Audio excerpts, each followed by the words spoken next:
The alchemist picked up a book that someone in the caravan had brought.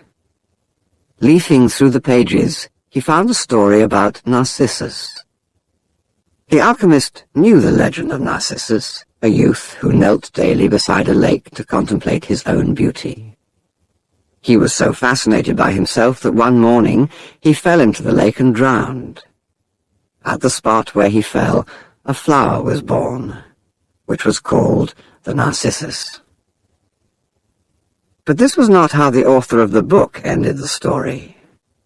He said that when Narcissus died, the goddesses of the forest appeared and found the lake, which had been fresh water, transformed into a lake of salty tears. "Why do you weep?" the goddesses asked.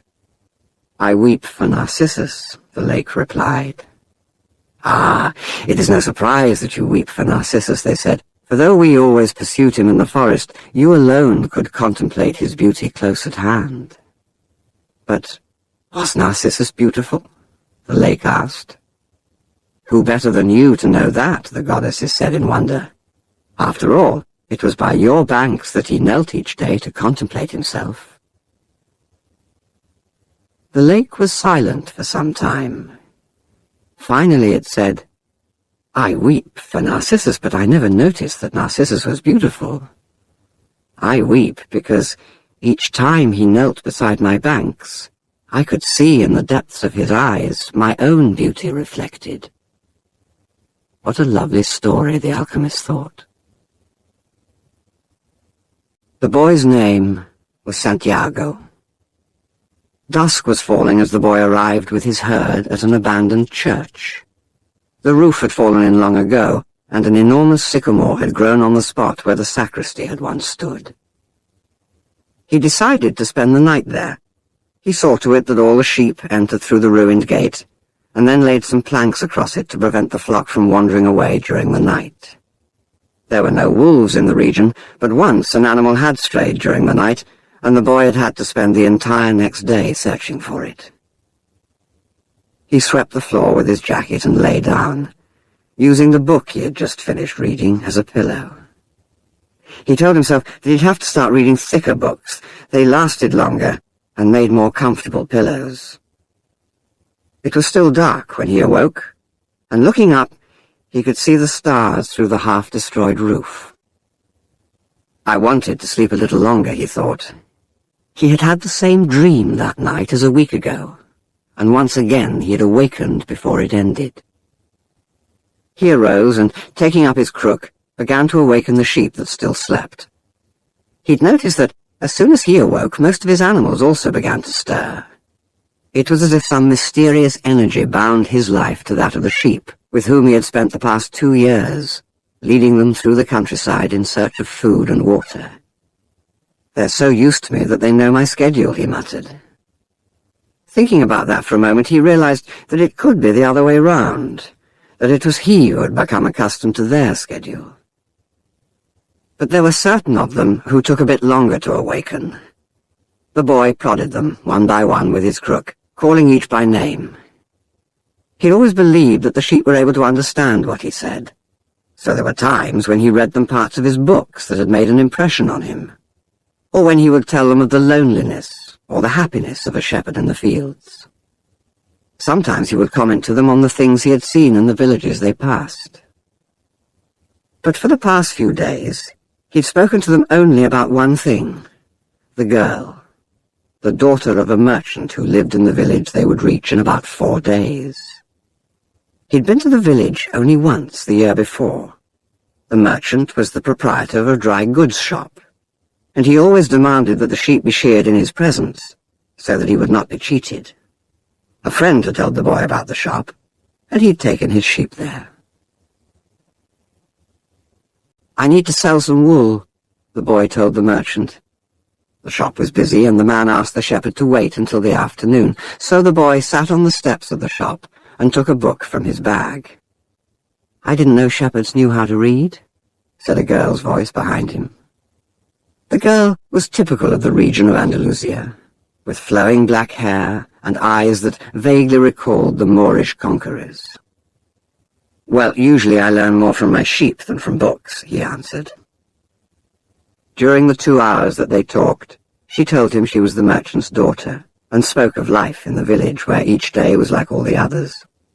The shepherd told her of the Andalusian countryside, and related the news from the other towns where he had stopped.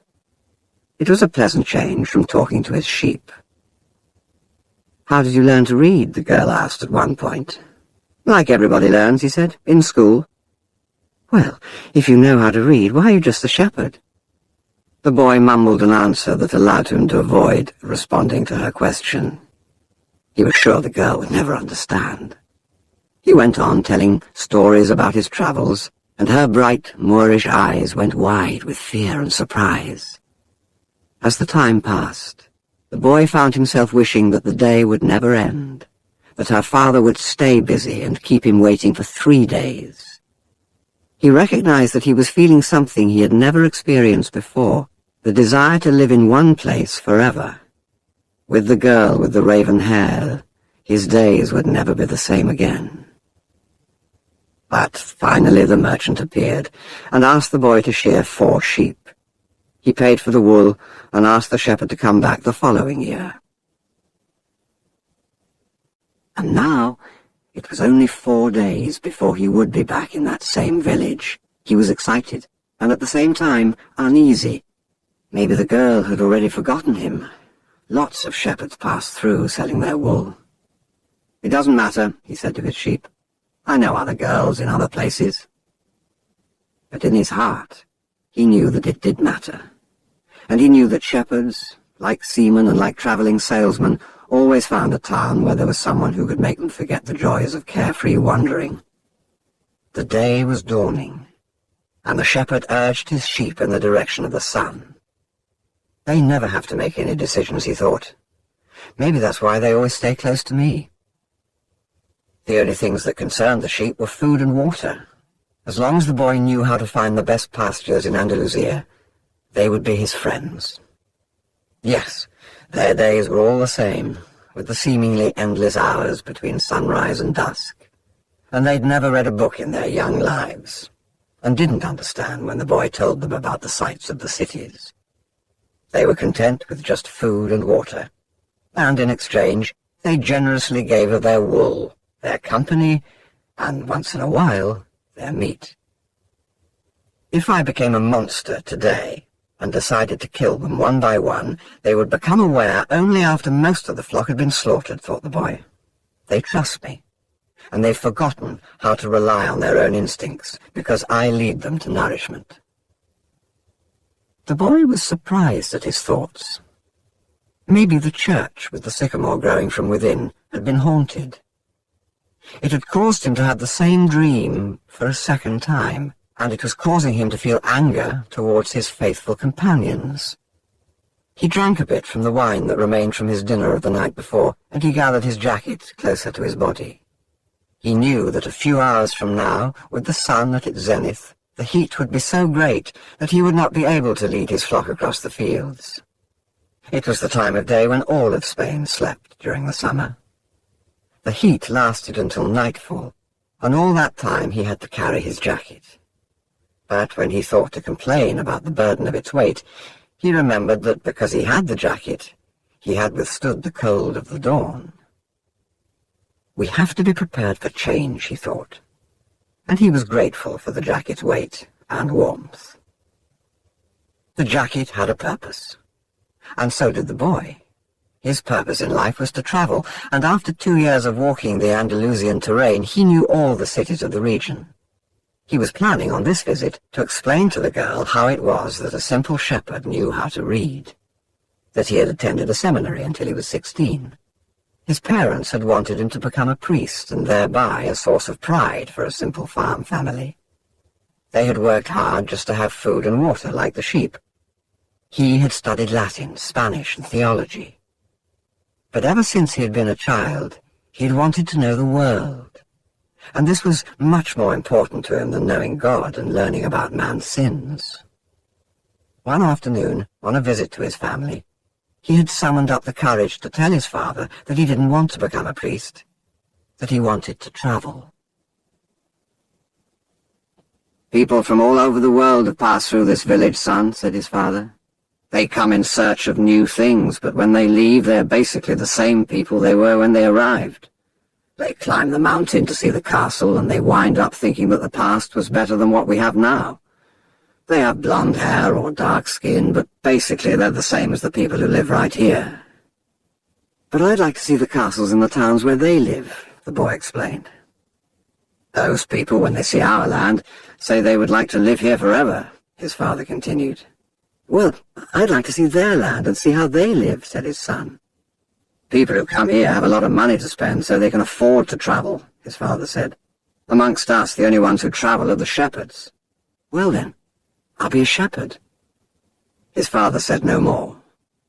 The next day, he gave his son a pouch that held 3 ancient Spanish gold coins. I found these one day in the fields. I wanted them to be a part of your inheritance. But use them to buy your flock. Take to the fields, and someday you'll learn that our countryside is the best, and our women the most beautiful. And he gave the boy his blessing. The boy could see in his father's gaze a desire to be able himself to travel the world. A desire that was still alive, despite his father's having had to bury it over dozens of years under the burden of struggling for water to drink, food to eat, and the same place to sleep every night of his life. The horizon was tinged with red, and suddenly the sun appeared. The boy thought back to that conversation with his father, and felt happy. He had already seen many castles and met many women, but none the equal of the one who awaited him several days hence. He owned a jacket, a book that he could trade for another, and a flock of sheep, but most important, he was able every day to live out his dream. If he were to tire of the Andalusian fields, he could sell his sheep and go to sea. By the time he had had enough of the sea, he would already have known other cities, other women, and other chances to be happy. I couldn't have found God in the seminary, he thought, as he looked at the sunrise. Whenever he could, he sought out a new road to travel. He had never been to that ruined church before, in spite of having travelled through those parts many times. The world was huge and inexhaustible. He had only to allow his sheep to set the route for a while, and he would discover other interesting things. The problem is that they don't even realize that they're walking a new road every day. They don't see that the fields are new and the seasons change. All they think about is food and water. Maybe we're all that way, the boy mused, even me. I haven't thought of other women since I met the merchant's daughter. Looking at the sun, he calculated that he would reach Tarifa before midday. There, he could exchange his book for a thicker one, fill his wine bottle, shave, and have a haircut. He had to prepare himself for his meeting with the girl, and he didn't want to think about the possibility that some other shepherd with a larger flock of sheep had arrived there before him and asked for her hand. It's the possibility of having a dream come true that makes life interesting, he thought, as he looked again at the position of the sun and hurried his pace. He had suddenly remembered that, in Tarifa, there was an old woman who interpreted dreams. The old woman led the boy to a room at the back of her house. It was separated from her living room by a curtain of coloured beads. The room's furnishings consisted of a table, an image of the Sacred Heart of Jesus, and 2 chairs. The woman sat down and told him to be seated as well. Then she took both of his hands in hers and began quietly to pray.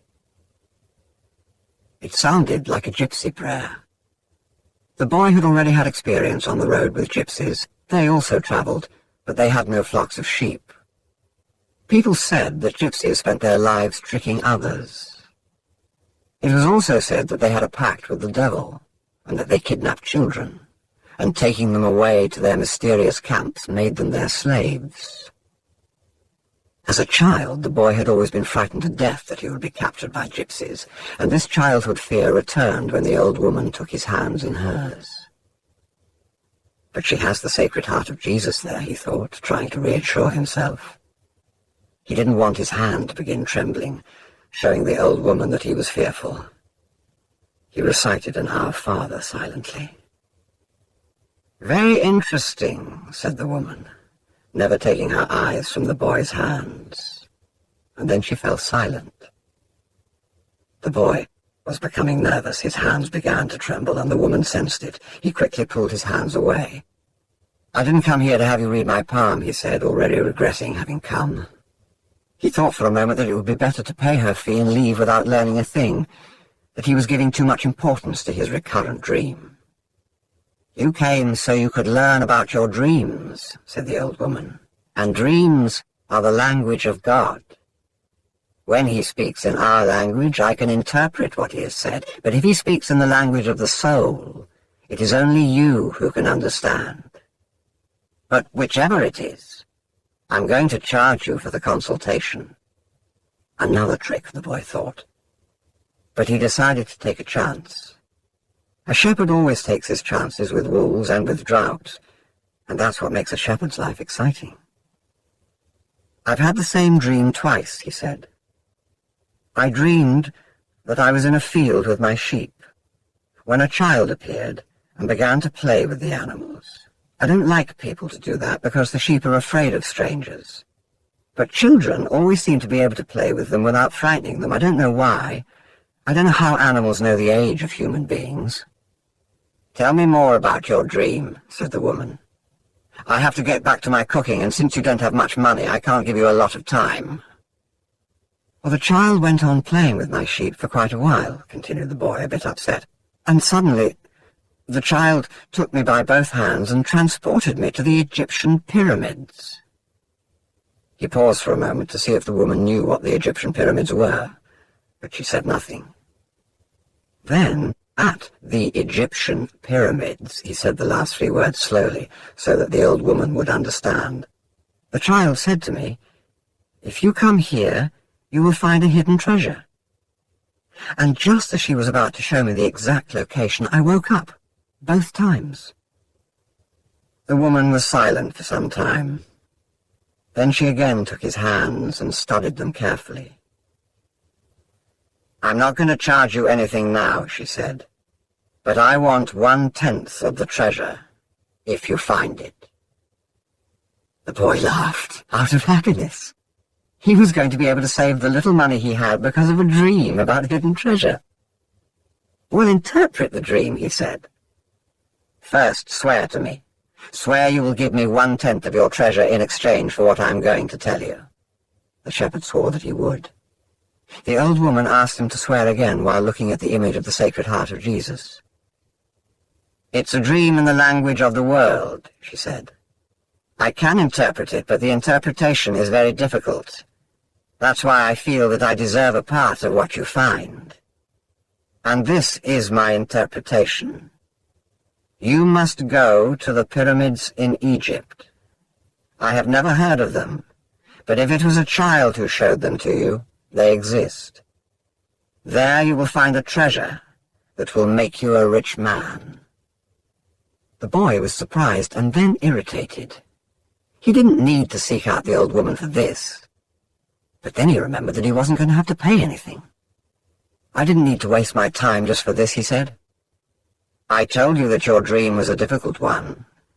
It's the simple things in life that are the most extraordinary. Only wise men are able to understand them, and since I am not wise, I have had to learn other arts, such as the reading of palms." "Well, how am I going to get to Egypt?" "I only interpret dreams. I don't know how to turn them into reality. That's why I have to live off what my daughters provide me with." "And what if I never get to Egypt?" "Then I don't get paid. It wouldn't be the first time." And the woman told the boy to leave, saying she'd already wasted too much time with him. So the boy was disappointed. He decided he would never again believe in dreams. He remembered that he had a number of things he had to take care of. He went to the market for something to eat. He traded his book for one that was thicker, and he found a bench in the plaza where he could sample the new wine he had bought. The day was hot, and the wine was refreshing.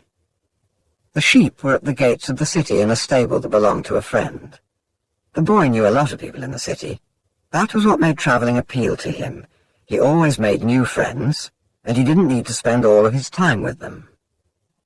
When someone sees the same people every day, as had happened with him in the seminary, they wind up becoming a part of that person's life, and then they want the person to change.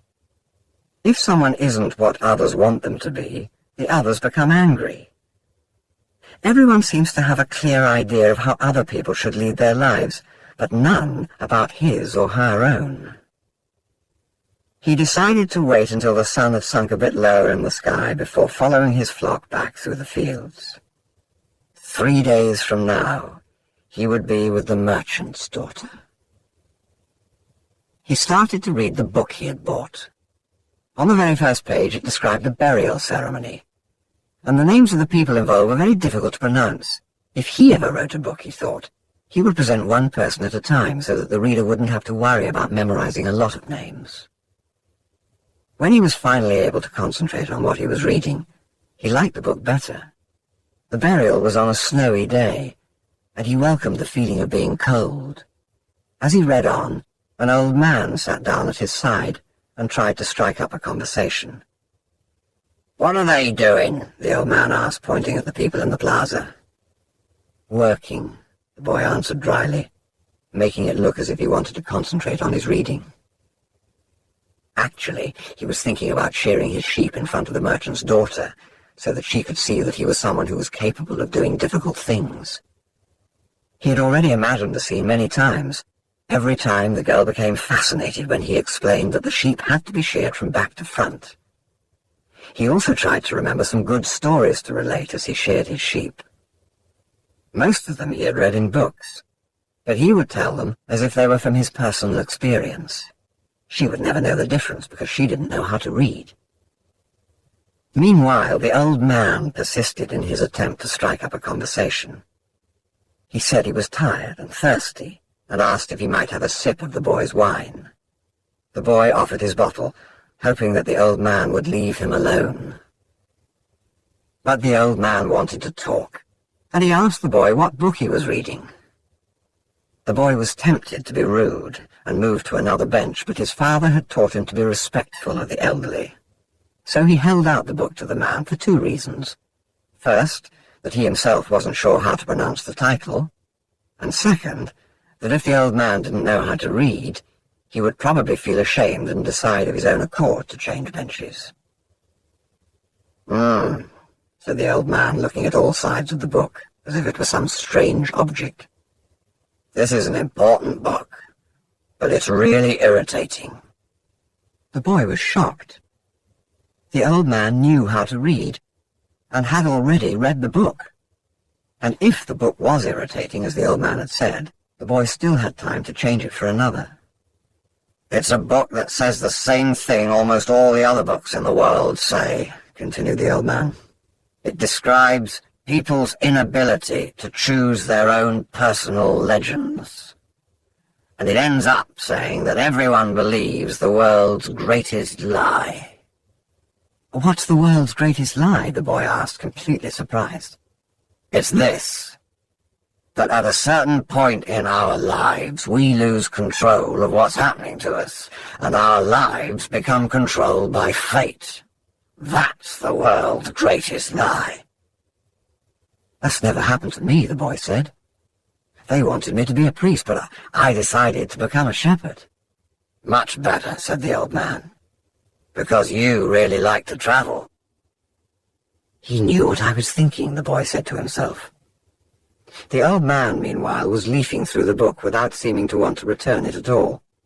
The boy noticed that the man's clothing was strange. He looked like an Arab, which was not unusual in those parts. Africa was only a few hours from Tarifa. One only had to cross the narrow straits by boat. Arabs often appeared in the city, shopping and chanting their strange prayers several times a day. "Where are you from?" the boy asked. "From many places." "No one can be from many places," the boy said. "I'm a shepherd, and I've been to many places, but I come from only one place. From a city near an ancient castle. That's where I was born." "Well then, We could say that I was born in Salem.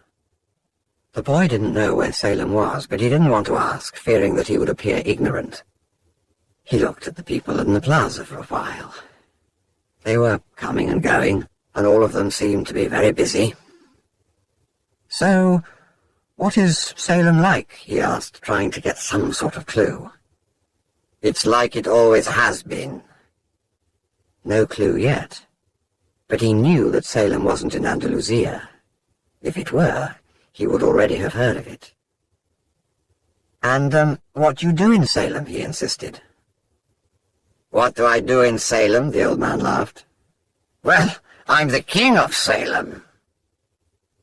People say strange things, the boy thought. Sometimes it's better to be with the sheep who don't say anything, and better still to be alone with one's books. They tell their incredible stories at the time when you want to hear them. But when you're talking to people, they say some things that are so strange that you don't know how to continue the conversation. "My name is Melchizedek," said the old man. "How many sheep do you have?" "Enough," said the boy.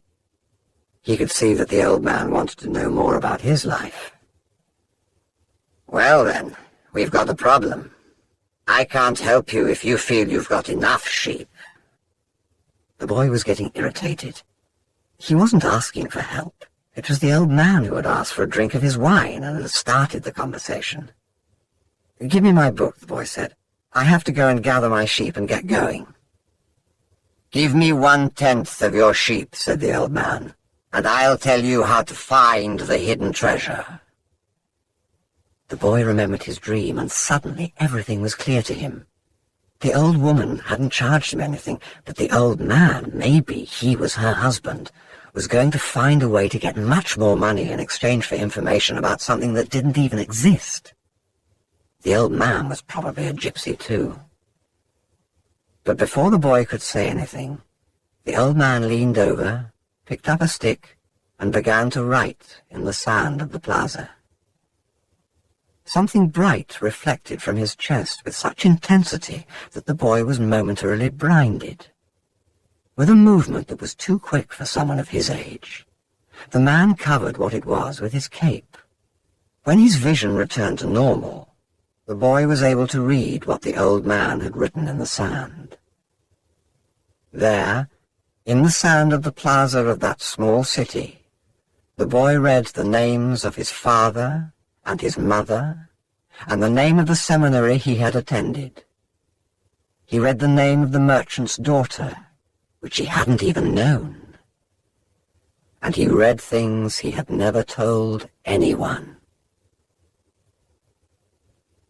"I'm the king of Salem," the old man had said. "Why would a king be talking with a shepherd?" the boy asked, awed and embarrassed. "For several reasons, but let's say the most important is that you have succeeded in discovering your personal legend." The boy didn't know what a person's personal legend was. "It's what you have always wanted to accomplish. Everyone, when they are young, knows what their personal legend is. At that point in their lives, everything is clear and everything is possible. They are not afraid to dream and to yearn for everything they would like to see happen to them in their lives. But as time passes, a mysterious force begins to convince them that it will be impossible for them to realize their personal legend." None of what the old man was saying made much sense to the boy, but he wanted to know what the mysterious force was. The merchant's daughter would be impressed when he told her about that. "It's a force that appears to be negative, but actually shows you how to realize your personal legend. It prepares your spirit and your will, because there is one great truth on this planet. Whoever you are, or whatever it is that you do, when you really want something, it's because that desire originated in the soul of the universe. It's your mission on Earth. Even when all you want to do is travel, or marry the daughter of a textile merchant? Yes, or even search for treasure. The soul of the world is nourished by people's happiness, and also by unhappiness, envy, and jealousy. To realize one's personal legend is a person's only real obligation. All things are one. And when you want something, all the universe conspires in helping you to achieve it. They were both silent for a time, observing the plaza and the townspeople. It was the old man who spoke first. "Why do you tend a flock of sheep?" "Because I like to travel." The old man pointed to a baker standing in his shop window at one corner of the plaza. "When he was a child, that man wanted to travel too. But he decided first to buy his bakery and put some money aside. When he's an old man, he's going to spend a month in Africa. He never realized that people are capable at any time of their lives of doing what they dream of." "He should have decided to become a shepherd," the boy said. "Well, he thought about that," the old man said. "But bakers are more important people than shepherds. Bakers have homes, while shepherds sleep out in the open. Parents would rather see their children marry bakers than shepherds." The boy felt a pang in his heart, thinking about the merchant's daughter. There was surely a baker in her town. The old man continued, "In the long run, what people think about shepherds and bakers becomes more important for them than their own personal legends." The old man leafed through the book and fell to reading a page he came to. The boy waited, and then interrupted the old man just as he himself had been interrupted. "Why are you telling me all this?"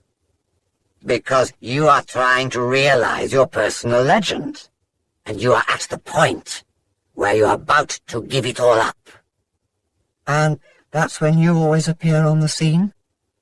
"Not always in this way, but I always appear in one form or another. Sometimes I appear in the form of a solution or a good idea. At other times, at the crucial moment, I make it easier for things to happen. There are other things I do too, but most of the time people don't realize I've done them." The old man related that the week before he'd been forced to appear before a miner and had taken the form of a stone. The miner had abandoned everything to go mining for emeralds. For 5 years he had been working a certain river and had examined hundreds of thousands of stones looking for an emerald. The miner was about to give it all up, right at the point when, if he were to examine just one more stone, just one more, he would find his emerald. Since the miner had sacrificed everything to his personal legend, the old man decided to become involved. He transformed himself into a stone that rolled up to the miner's foot. The miner, with all the anger and frustration of his 5 fruitless years, picked up the stone and threw it aside. But he had thrown it with such force that it broke the stone it fell upon, and there, embedded in the broken stone, was the most beautiful emerald in the world. "People learn early in their lives what is their reason for being," said the old man with a certain bitterness. "Maybe that's why they give up on it so early, too. But that's the way it is." The boy reminded the old man that he had said something about hidden treasure. "Treasure is uncovered by the force of flowing water, and it is buried by the same current," said the old man. "If you want to learn about your own treasure, you will have to give me 1/10 of your flock." "What about 1/10 of my treasure?" The old man looked disappointed. "If you start out by promising what you don't even have yet, you'll lose your desire to work toward getting it." The boy told him that he'd already promised to give 1/10 of his treasure to the gypsy. "Gypsies are experts at getting people to do that," sighed the old man. "In any case, it's good that you've learned that everything in life has its price. That is what the warriors of the light try to teach." The old man returned the book to the boy. "Tomorrow, at this same time, Bring me 1/10 of your flock, and I will tell you how to find the hidden treasure. Good afternoon." And he vanished around the corner of the plaza. The boy began again to read his book, but he was no longer able to concentrate. He was tense and upset because he knew that the old man was right. He went over to the bakery and bought a loaf of bread, thinking about whether or not he should tell the baker what the old man had said about him. Sometimes it's better to leave things as they are, he thought to himself, and decided to say nothing. If he were to say anything, the baker would spend 3 days thinking about giving it all up, even though he had gotten used to the way things were. The boy could certainly resist causing that kind of anxiety for the baker. So he began to wander through the city, and found himself at the gates. There was a small building there, with a window at which people bought tickets to Africa, and he knew that Egypt was in Africa. "Can I help you?" asked the man behind the window. "Maybe tomorrow," said the boy, moving away. If he sold just one of his sheep, he'd have enough to get to the other shore of the strait. The idea frightened him. "Another dreamer," said the ticket seller to his assistant, watching the boy walk away. "He doesn't have enough money to travel." While standing at the ticket window, the boy had remembered his flock, and decided that he should go back to being a shepherd. In 2 years he had learned everything about shepherding. He knew how to shear sheep, how to care for pregnant ewes, and how to protect the sheep from wolves. He knew all the fields and pastures of Andalusia, and he knew what was the fair price for every one of his animals. He decided to return to his friend's stable by the longest route possible. As he walked past the city's castle, he interrupted his return and climbed the stone ramp that led to the top of the wall. From there, he could see Africa in the distance. Someone had once told him that it was from there that the Moors had come to occupy all of Spain. He could see almost the entire city from where he sat, including the plaza where he had talked to the old man. Curse the moment I met that old man, he thought. He had come to the town only to find a woman who could interpret his dream. Neither the woman nor the old man were at all impressed by the fact that he was a shepherd. They were solitary individuals who no longer believed in things and didn't understand that shepherds become attached to their sheep. He knew everything about each member of his flock. He knew which ones were lame, which ones were to give birth 2 months from now, and which were the laziest. He knew how to shear them, how to slaughter them. If he ever decided to leave them, they would suffer. The wind began to pick up. He knew that wind. People called it the Levanter, because on it the Moors had come from the Levant, at the eastern end of the Mediterranean. The Levanter increased in intensity. Here I am, between my flock and my treasure, the boy thought. He had to choose between something he had become accustomed to and something he wanted to have. There was also the merchant's daughter, but she wasn't as important as his flock, because she didn't depend on him. Maybe she didn't even remember him. He was sure that it made no difference to her on which day he appeared. For her, every day was the same. And when each day is the same as the next, it's because people fail to recognize the good things that happen in their lives every day the sun rises. I left my father, my mother, and the town castle behind. They've gotten used to my being away, and so have I. The sheep will get used to my not being there too, the boy thought. From where he sat, he could observe the plaza. People continued to come and go from the baker's shop.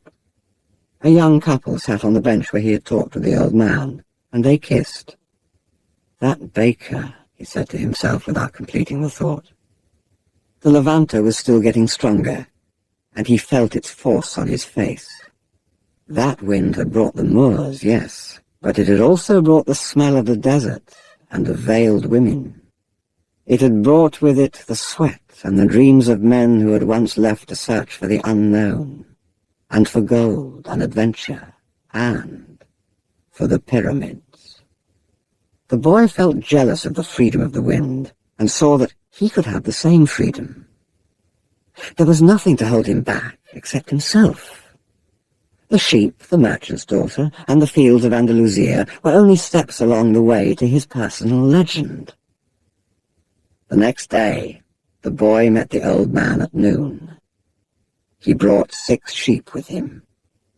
"I'm surprised," the boy said. "My friend bought all the other sheep immediately. He said that he'd always dreamed of being a shepherd, and that it was a good omen." "That's the way it always is," said the old man. "It's called the principle of favorability. When you play cards the first time, you're almost sure to win. Beginner's luck." "Why is that?" "Because there's a force that wants you to realize your personal legend. It whets your appetite with a taste of success." Then the old man began to inspect the sheep, and he saw that one was lame. The boy explained that it wasn't important, since that sheep was the most intelligent of the flock and produced the most wool. "Where is the treasure?" he asked. "It's in Egypt, near the pyramids." The boy was startled. The old woman had said the same thing, but she hadn't charged him anything. "In order to find the treasure, you will have to follow the omens. God has prepared a path for everyone to follow. You just have to read the omens that he left for you." Before the boy could reply, a butterfly appeared and fluttered between him and the old man. He remembered something his grandfather had once told him, that butterflies were a good omen, like crickets and like expectations, like lizards and 4-leaf clovers. "That's right," said the old man, able to read the boy's thoughts. "Just as your grandfather taught you, these are good omens." The old man opened his cape, and the boy was struck by what he saw. The old man wore a breastplate of heavy gold, covered with precious stones. The boy recalled the brilliance he had noticed on the previous day. He really was a king. He must be disguised to avoid encounters with thieves. "Take these," said the old man, holding out a white stone and a black stone that had been embedded at the center of the breastplate. "They are called Urim and Thummim. The black signifies yes, the white no. When you are unable to read the omens, they will help you to do so. Always ask an objective question. But if you can, try to make your own decisions. The treasure is at the pyramids, that you already know. But I had to insist on the payment of 6 sheep, because I helped you make the decision." The boy put the stones in his pouch. From then on, he would make his own decisions. "Don't forget that everything you deal with is only one thing and nothing else, and don't forget the language of omens, and above all, don't forget to follow your personal legend through to its conclusion. But before you go, I want to tell you a little story. A certain shopkeeper sent his son to learn about the secret of happiness from the wisest man in the world. The lad wandered through the desert for 40 days and finally came upon a beautiful castle high atop a mountain. It was there that the wise man lived. Rather than finding a saintly man, though, our hero, on entering the main room of the castle, saw a hive of activity. Tradesmen came and went, people were conversing in the corners, a small orchestra was playing soft music, and there was a table covered with platters of the most delicious food in that part of the world. The wise man conversed with everyone, and the boy had to wait for 2 hours before it was his turn to be given the man's attention. The wise man listened attentively to the boy's explanation of why he had come, but told him that he didn't have time just then to explain the secret of happiness. He suggested that the boy look around the palace and return in 2 hours. "Meanwhile, I want to ask you to do something," said the wise man, handing the boy a teaspoon that held 2 drops of oil. "As you wander around, carry this spoon with you without allowing the oil to spill." The boy began climbing and descending the many stairways of the palace, keeping his eyes fixed on the spoon. After 2 hours he returned to the room where the wise man was. "Well," asked the wise man, "did you see the Persian tapestries that are hanging in my dining hall? Did you see the garden that it took the master gardener 10 years to create? Did you notice the beautiful parchments in my library?" The boy was embarrassed and confessed that he had observed nothing. His only concern had been not to spill the oil that the wise man had entrusted to him.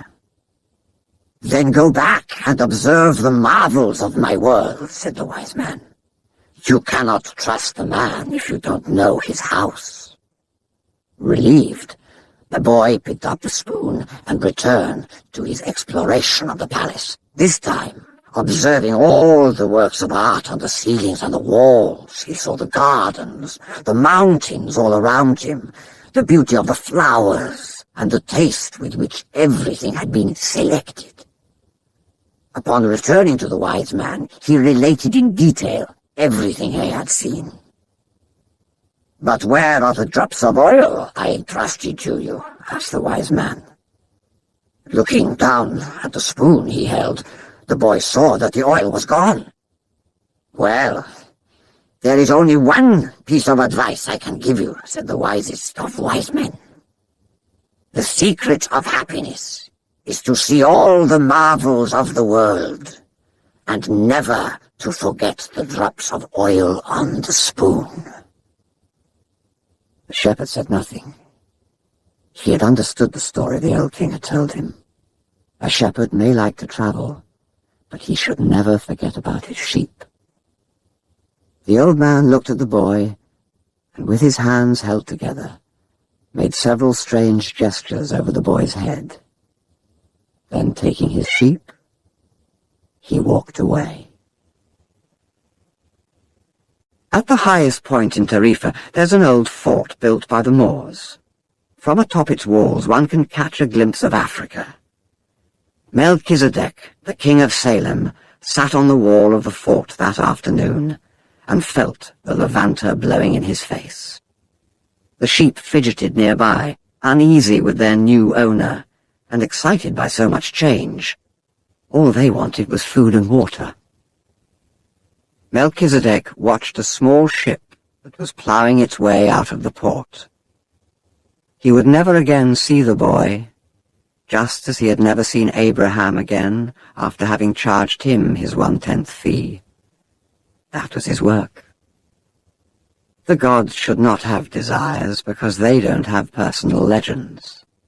But the king of Salem hoped desperately that the boy would be successful.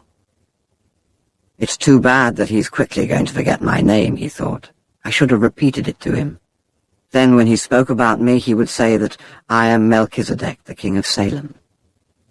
He looked to the skies, feeling a bit abashed, and said, "I know it's the vanity of vanities, as you said, my lord, but an old king sometimes has to take some pride in himself." How strange Africa is, thought the boy. He was sitting in a bar, very much like the other bars he had seen along the narrow streets of Tangier. Some men were smoking from a gigantic pipe that they passed from one to the other. In just a few hours he had seen men walking hand in hand, women with their faces covered, and priests that climbed to the tops of towers and chanted, and everyone about him went to their knees and placed their foreheads on the ground. A practice of infidels, he said to himself. As a child in church, he had always looked at the image of Saint Santiago Matamoros on his white horse, his sword unsheathed, and figures such as these kneeling at his feet. The boy felt ill and terribly alone. The infidels had an evil look about them. Besides this, in the rush of his travels, he had forgotten a detail, just one detail, which could keep him from his treasure for a long time. Only Arabic was spoken in this country. The owner of the bar approached him, and the boy pointed to a drink that had been served at the next table. It turned out to be a bitter tea. The boy preferred wine. But he didn't need to worry about that right now. What he had to be concerned about was his treasure, and how he was going to go about getting it. The sale of his sheep had left him with enough money in his pouch, and the boy knew that in money there was magic.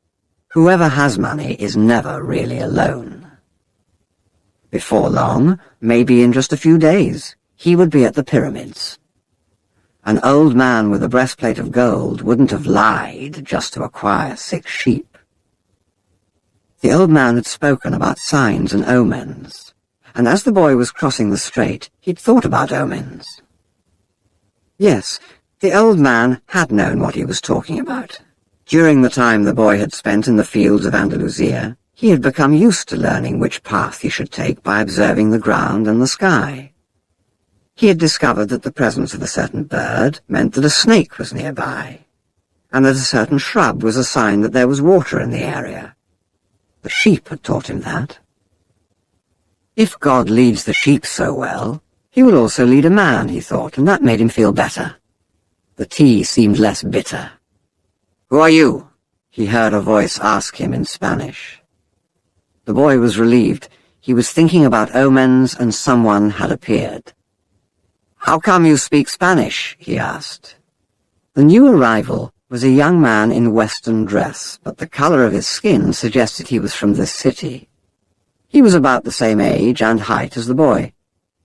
"Almost everyone here speaks Spanish. We're only 2 hours from Spain." "Sit down. Let me treat you to something," said the boy.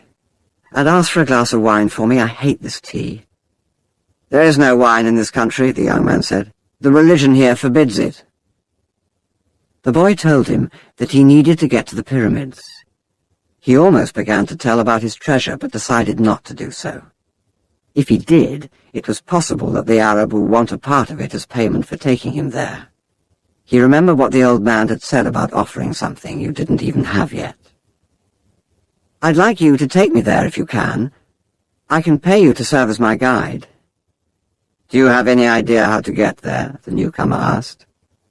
The boy noticed that the owner of the bar stood nearby, listening attentively to their conversation. He felt uneasy at the man's presence, but he had found a guide, and didn't want to miss out on an opportunity.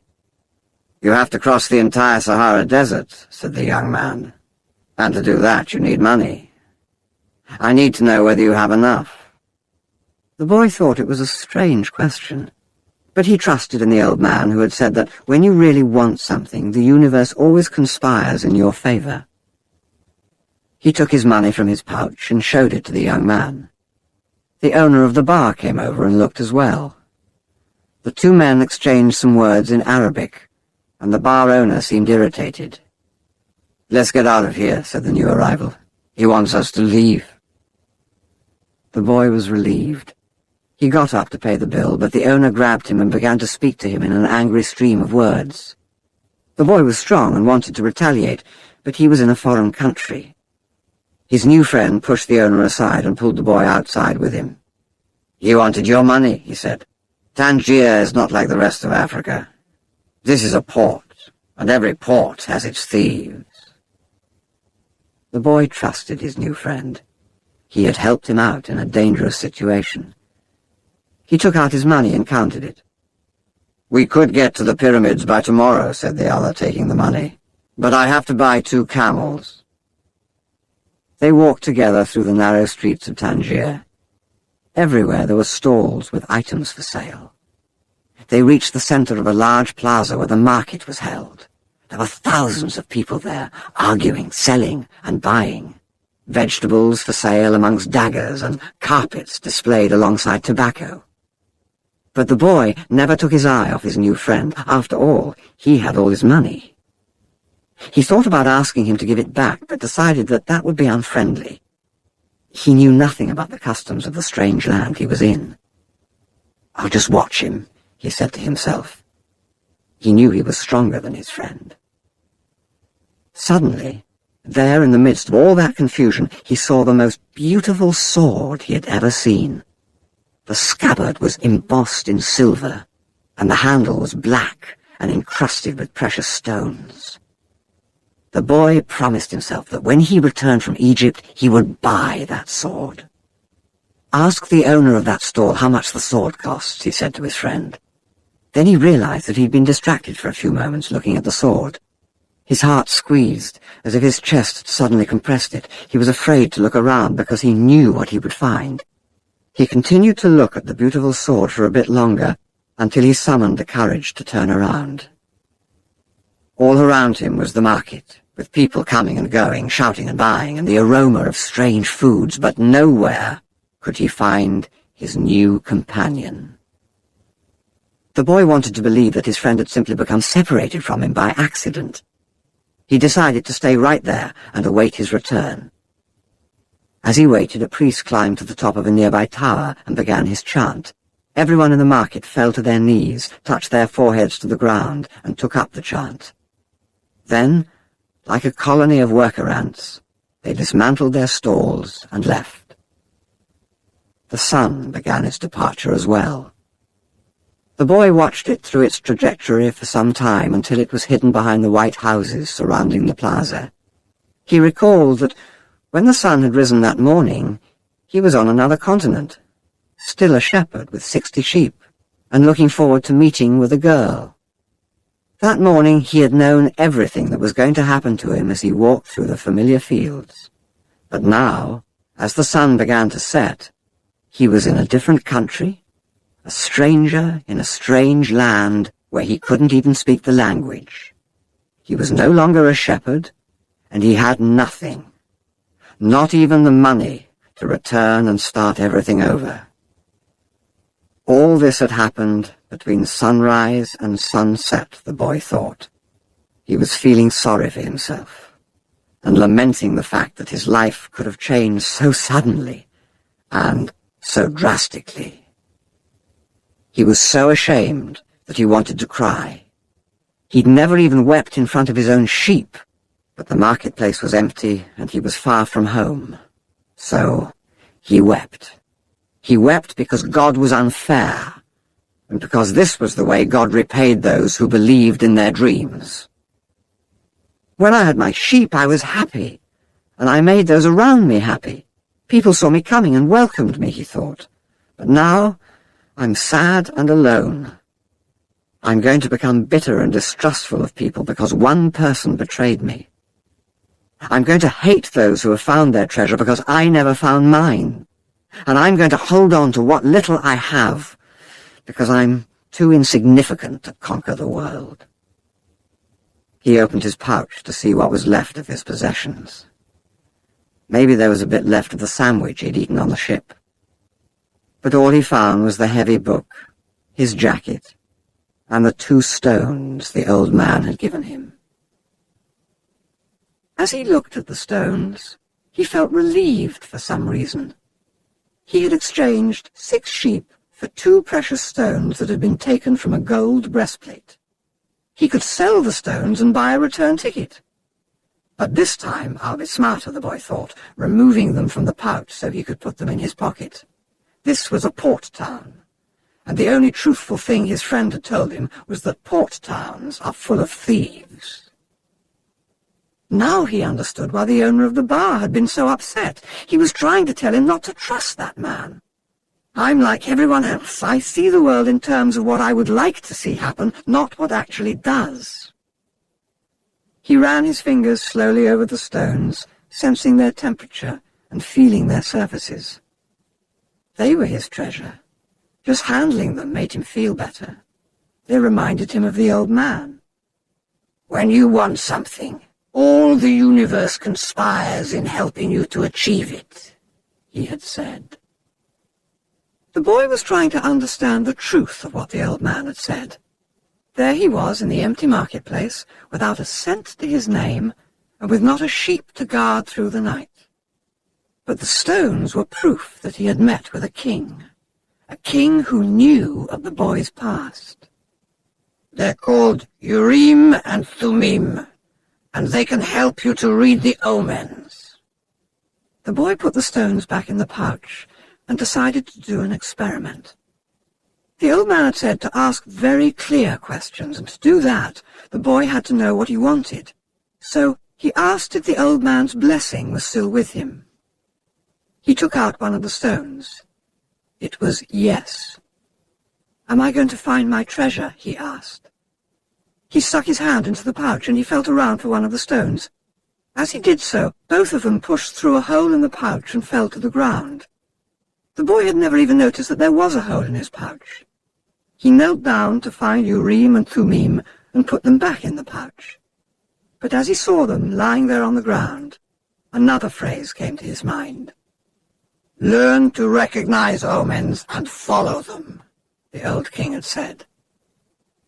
An omen? The boy smiled to himself. He picked up the 2 stones and put them back in his pouch. He didn't consider mending the hole. The stones could fall through any time they wanted. He had learned that there were certain things one shouldn't ask about, so as not to flee from one's own personal legend. "I promised that I would make my own decisions," he said to himself. But the stones had told him that the old man was still with him, and that made him feel more confident. He looked around at the empty plaza again, feeling less desperate than before. This wasn't a strange place. It was a new one. After all, what he had always wanted was just that, to know new places. Even if he never got to the pyramids, he'd already travelled farther than any shepherd he knew. Oh, if only they knew how different things are just 2 hours by ship from where they are, he thought.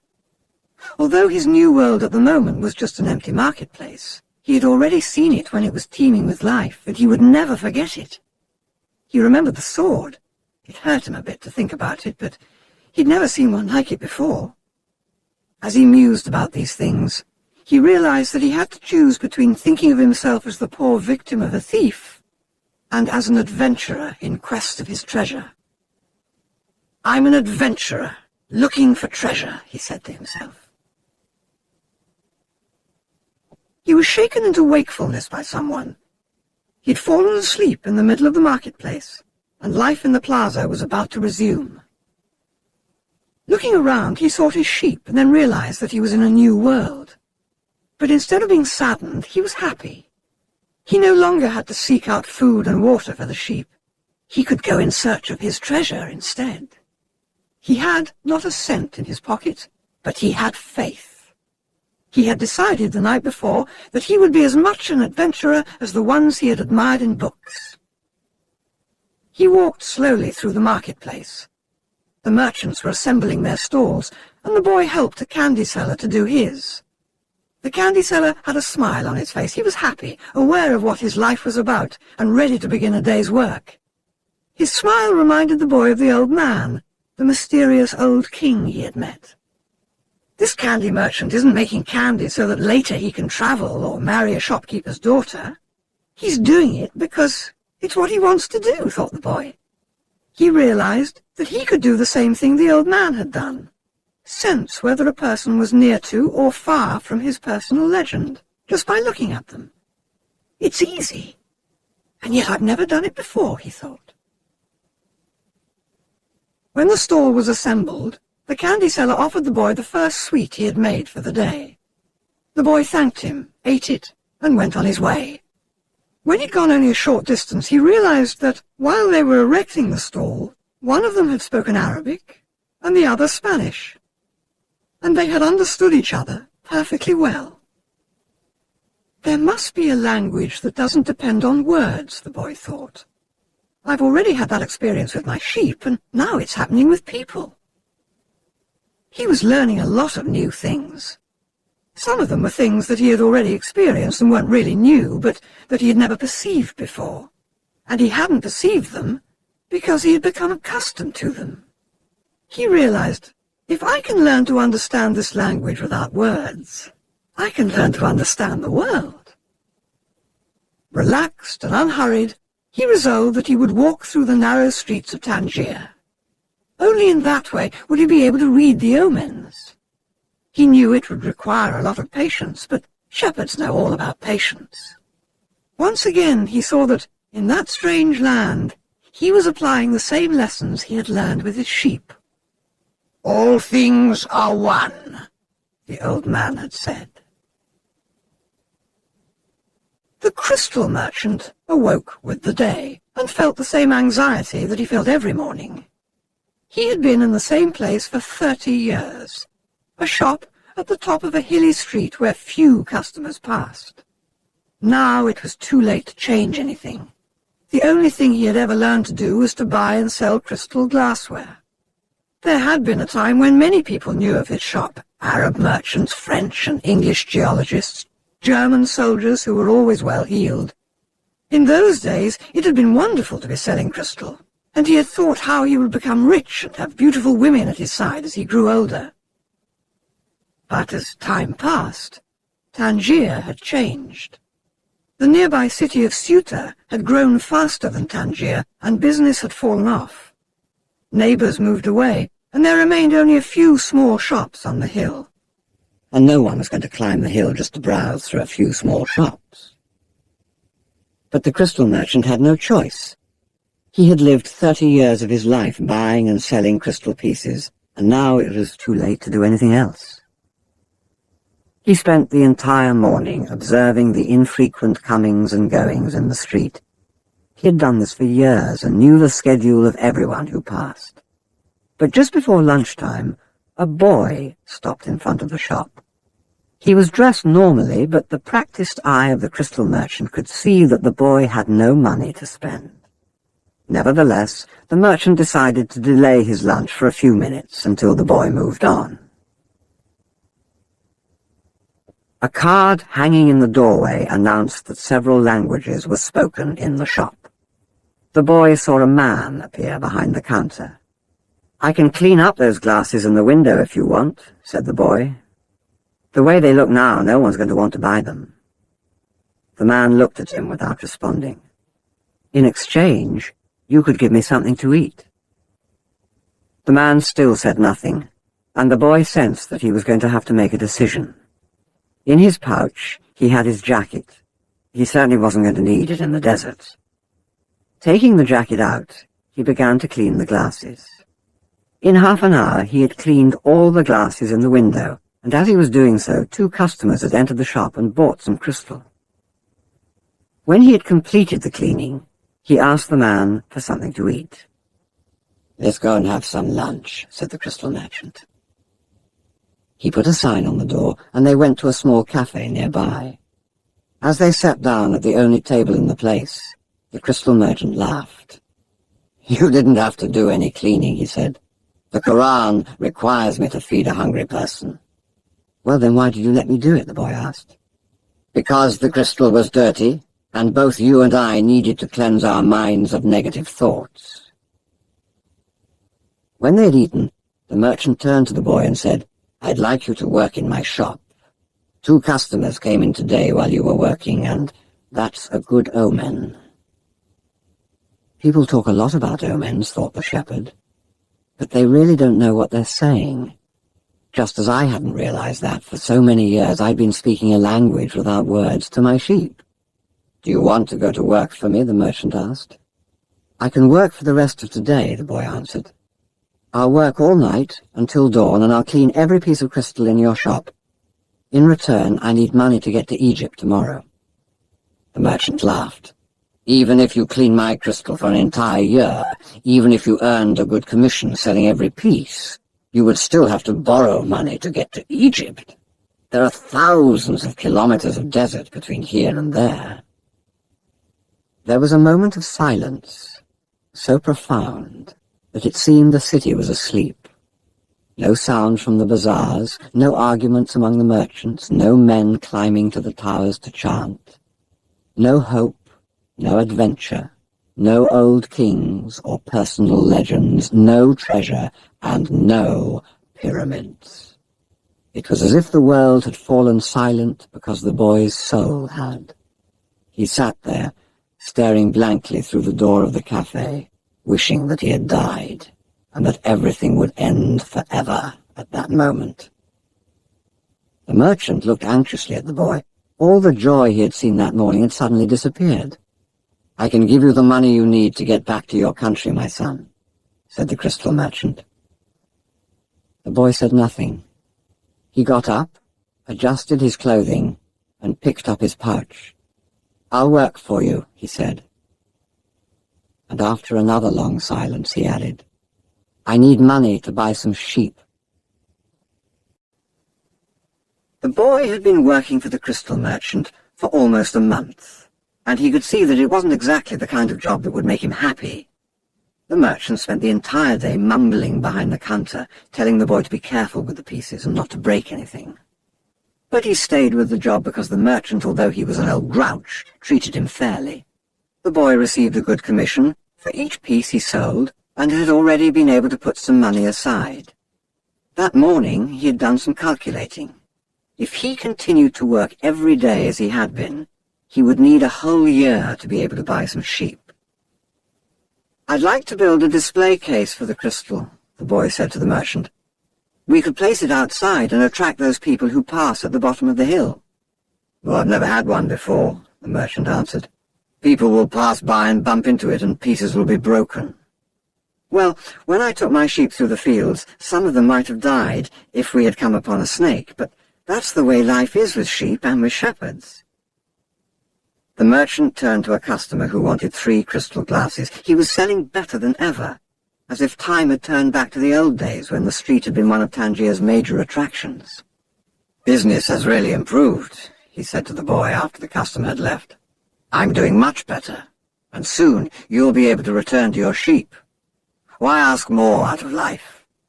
"Because we have to respond to omens," the boy said, almost without meaning to. Then he regretted what he had said, because the merchant had never met the king. "It's called the principle of favorability, beginner's luck. Because life wants you to achieve your personal legend," the old king had said.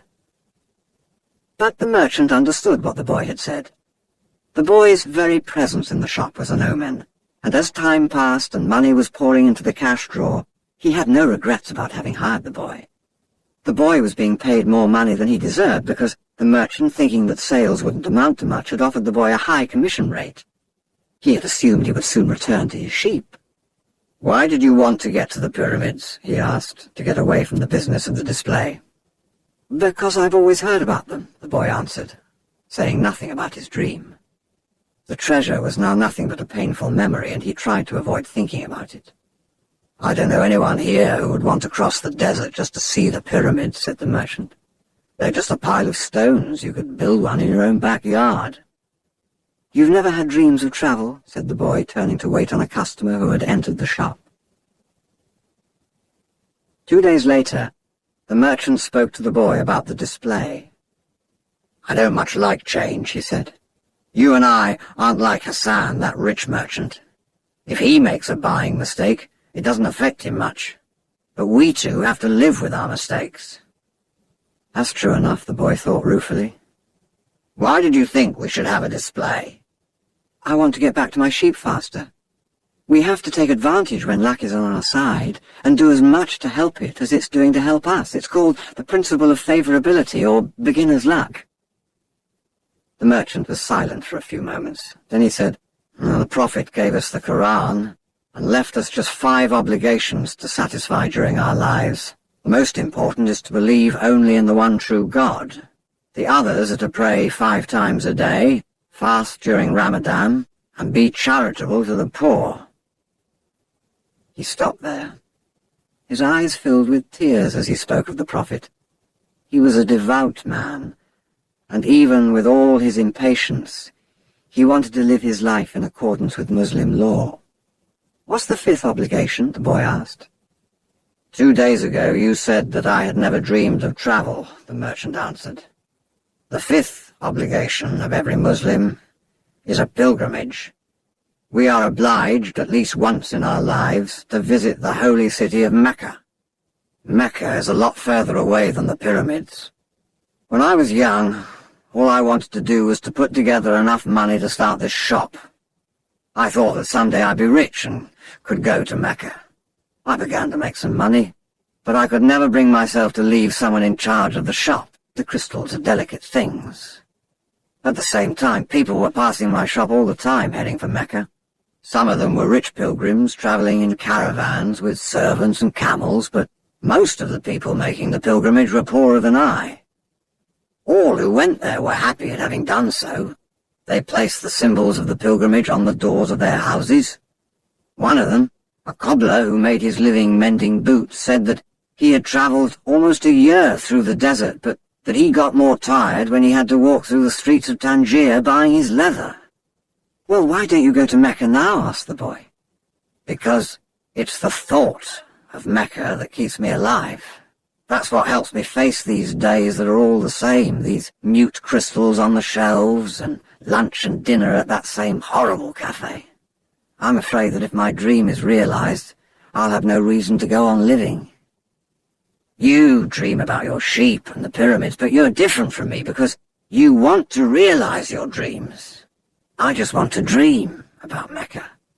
I've already imagined 1,000 times crossing the desert, arriving at the plaza of the sacred stone, the 7 times I walk around it before allowing myself to touch it. I've already imagined the people who would be at my side, and those in front of me, and the conversations and prayers we would share. But I'm afraid that it would all be a disappointment. So I prefer just to dream about it." That day, the merchant gave the boy permission to build the display. Not everyone can see his dreams come true in the same way. 2 more months passed, and the shelf brought many customers into the crystal shop. The boy estimated that if he worked for 6 more months, he could return to Spain and buy 60 sheep, and yet another 60. In less than a year, he would have doubled his flock, and he would be able to do business with the Arabs because he was now able to speak their strange language. Since that morning in the marketplace, he had never again made use of Urim and Thummim, because Egypt was now just as distant a dream for him as was Mecca for the merchant. Anyway, the boy had become happy in his work, and thought all the time about the day when he would disembark at Tarifa as a winner. "You must always know what it is that you want," the old king had said. The boy knew, and was now working toward it. Maybe it was his treasure to have wound up in that strange land, met up with a thief and doubled the size of his flock without spending a cent. He was proud of himself. He'd learned some important things, like how to deal in crystal, and about the language without words, and about omens. One afternoon, he'd seen a man at the top of the hill complaining that it was impossible to find a decent place to get something to drink after such a climb. The boy, accustomed to recognizing omens, spoke to the merchant. "Let's sell tea to the people who climb the hill." "Well, lots of places sell tea around here," the merchant said. "But we could sell tea in crystal glasses. The people will enjoy the tea and want to buy the glasses. I've been told that beauty is the great seducer of men." The merchant didn't respond, but that afternoon, after saying his prayers and closing the shop, he invited the boy to sit with him and share his hookah, that strange pipe used by the Arabs. "What is it that you're looking for?" asked the old merchant. "I've already told you. I need to buy my sheep back, so I have to earn the money to do so." The merchant put some new coals in the hookah and inhaled deeply. "I've had this shop for 30 years. I know good crystal from bad and everything else there is to know about crystal. I know its dimensions and how it behaves. If we serve tea in crystal, the shop is going to expand, and then I'll have to change my way of life." "Well, isn't that good?" "Well, I'm already used to the way things are. Before you came, I was thinking about how much time I'd wasted in the same place while my friends had moved on and either went bankrupt or did better than they had before. It made me very depressed. Now I can see that it hasn't been too bad. The shop is exactly the size I always wanted it to be. I don't want to change anything because I don't know how to deal with change. You see, I'm used to the way I am." The boy didn't know what to say. The old man continued, "You've been a real blessing to me. Today I understand something I didn't see before. Every blessing ignored becomes a curse. I don't want anything else in life. But you are forcing me to look at wealth and at horizons I've never known. Now that I've seen them, and now that I see how immense my possibilities are, I'm going to feel worse than I did before you arrived. Because I know the things I should be able to accomplish, and I don't want to do so." It's good I refrained from saying anything to the baker in Tarifa, thought the boy to himself. They went on smoking the pipe for a while as the sun began to set.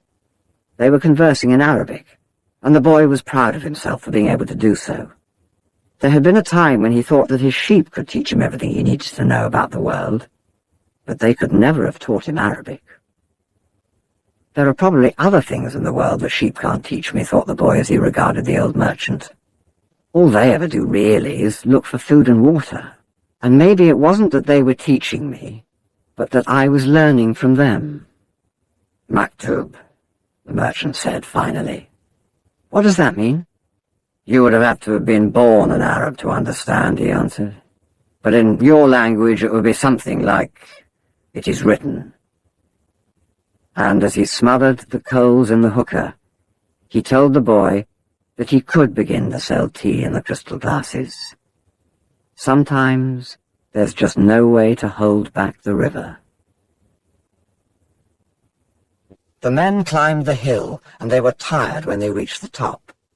But there they saw a crystal shop that offered refreshing mint tea. They went in to drink the tea, which was served in beautiful crystal glasses. My wife never thought of this, said one, and he bought some crystal. He was entertaining guests that night, and the guests would be impressed by the beauty of the glassware. The other man remarked that tea was always more delicious when it was served in crystal, because the aroma was retained. The third said that it was a tradition in the Orient to use crystal glasses for tea because it had magical powers. Before long, the news spread, and a great many people began to climb the hill to see the shop that was doing something new in a trade that was so old. Other shops were opened that served tea in crystal, but they weren't at the top of a hill, and they had little business. Eventually, the merchant had to hire 2 more employees. He began to import enormous quantities of tea along with his crystal, and his shop was sought out by men and women with a thirst for things new. And in that way, the months passed. The boy awoke before dawn. It had been 11 months and 9 days since he had first set foot on the African continent. He dressed in his Arabian clothing of white linen, bought especially for this day. He put his headcloth in place and secured it with a ring made of camel skin. Wearing his new sandals, he descended the stairs silently. The city was still sleeping. He prepared himself a sandwich and drank some hot tea from a crystal glass. Then he sat in the sun-filled doorway, smoking the hookah. He smoked in silence, thinking of nothing, and listening to the sound of the wind that brought the scent of the desert. When he had finished his smoke, he reached into one of his pockets and sat there for a few moments regarding what he had withdrawn. It was a bundle of money, enough to buy himself 120 sheep, a return ticket, and a license to import products from Africa into his own country. He waited patiently for the merchant to awaken and open the shop. Then the two went off to have some more tea. "I'm leaving today," said the boy. "I have the money I need to buy my sheep, and you have the money you need to go to Mecca." The old man said nothing. "Will you give me your blessing?" asked the boy. "You have helped me." The man continued to prepare his tea, saying nothing. Then he turned to the boy. "I'm proud of you," he said. "You brought a new feeling into my crystal shop. But you know that I'm not going to Mecca. Just as you know that you're not going to buy your sheep." "Who told you that?"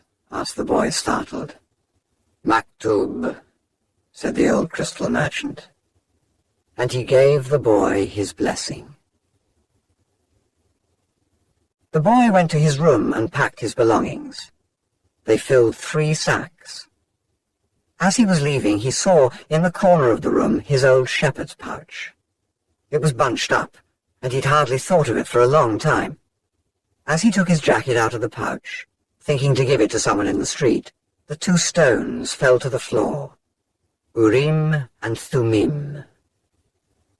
It made the boy think of the old king, and it startled him to realize how long it had been since he had thought of him. For nearly a year he'd been working incessantly, thinking only of putting aside enough money so that he could return to Spain with pride. "Never stop dreaming," the old king had said. "Follow the omens."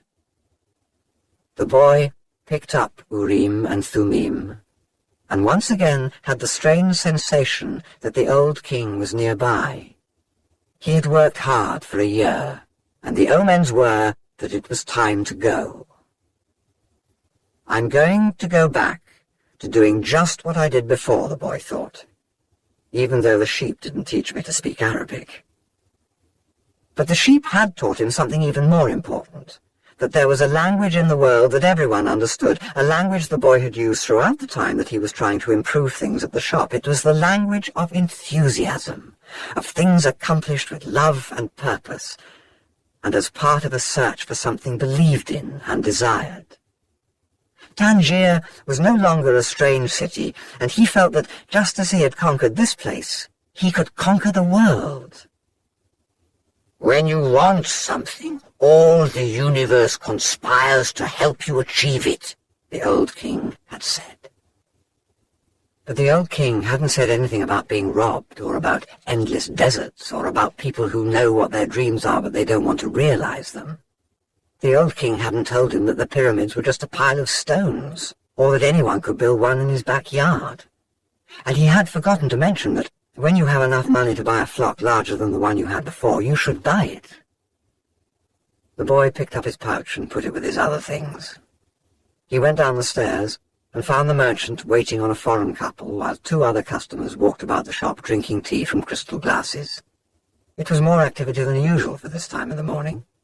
From where he stood, he saw for the first time that the old merchant's hair was very much like the hair of the old king. He remembered the smile of the candy seller on his first day in Tangier, when he had nothing to eat and nowhere to go. That smile had also been like the old king's smile. It's almost as if he had been here and left his mark, he thought. And yet none of these people has ever met the old king. On the other hand, he said that he always appeared to help those who are trying to realize their personal legend. He left without saying goodbye to the crystal merchant. He didn't want to cry with the other people there. He was going to miss the place, and all the good things he'd learned. He was more confident in himself, though, and felt as though he could conquer the world. "But I'm going back to the fields that I know to take care of my flock again." He said that to himself with certainty, but he was no longer happy with his decision. He had worked for an entire year to make a dream come true, and that dream, minute by minute, was becoming less important. Maybe because that wasn't really his dream. Who knows? Maybe it's better to be like the crystal merchant. Never go to Mecca and just go through life wanting to do so, he thought, again trying to convince himself. But as he held Urim and Thummim in his hand, they had transmitted to him the strength and will of the old king. By coincidence, or maybe it was an omen, the boy thought, he came to the bar that he had entered on his first day there. The thief wasn't there, and the owner brought him a cup of tea. I can always go back to being a shepherd, the boy thought. I learned how to care for sheep, and I haven't forgotten how that's done. But maybe I'll never have another chance to get to the pyramids in Egypt. The old man wore a breastplate of gold, and he knew about my past. He really was a king, a wise king. The hills of Andalusia were only 2 hours away, but there was an entire desert between him and the pyramids. Yet the boy felt that there was another way to regard his situation. He was actually 2 hours closer to his treasure. The fact that the 2 hours had stretched into an entire year didn't matter. I know why I want to get back to my flock, he thought. I understand sheep. They're no longer a problem, and they can be good friends. On the other hand, I don't know if the desert can be a friend, and it's in the desert that I have to search for my treasure. If I don't find it, I can always go home. I finally have enough money and all the time I need. Why not? He suddenly felt tremendously happy. He could always go back to being a shepherd. He could always become a crystal salesman again. Maybe the world had other hidden treasures, but he had a dream and he had met with a king. That doesn't happen to just anyone. He was planning as he left the bar. He had remembered that one of the crystal merchant's suppliers transported his crystal by means of caravans that crossed the desert. He held Urim and Thummim in his hand. Because of these two stones, he was once again on the way to his treasure. I am always nearby when someone wants to realize their personal legend, the old king had told him. What could it cost to go over to the supplier's warehouse and find out if the pyramids were really that far away? The Englishman was sitting on a bench in a structure that smelled of animals, sweat, and dust. It was part warehouse, part corral. I never thought I'd end up in a place like this, he thought, as he leafed through the pages of a chemical journal. 10 years at the university, and here I am in a corral. But he had to move on. He believed in omens. All his life and all his studies were aimed at finding the one true language of the universe.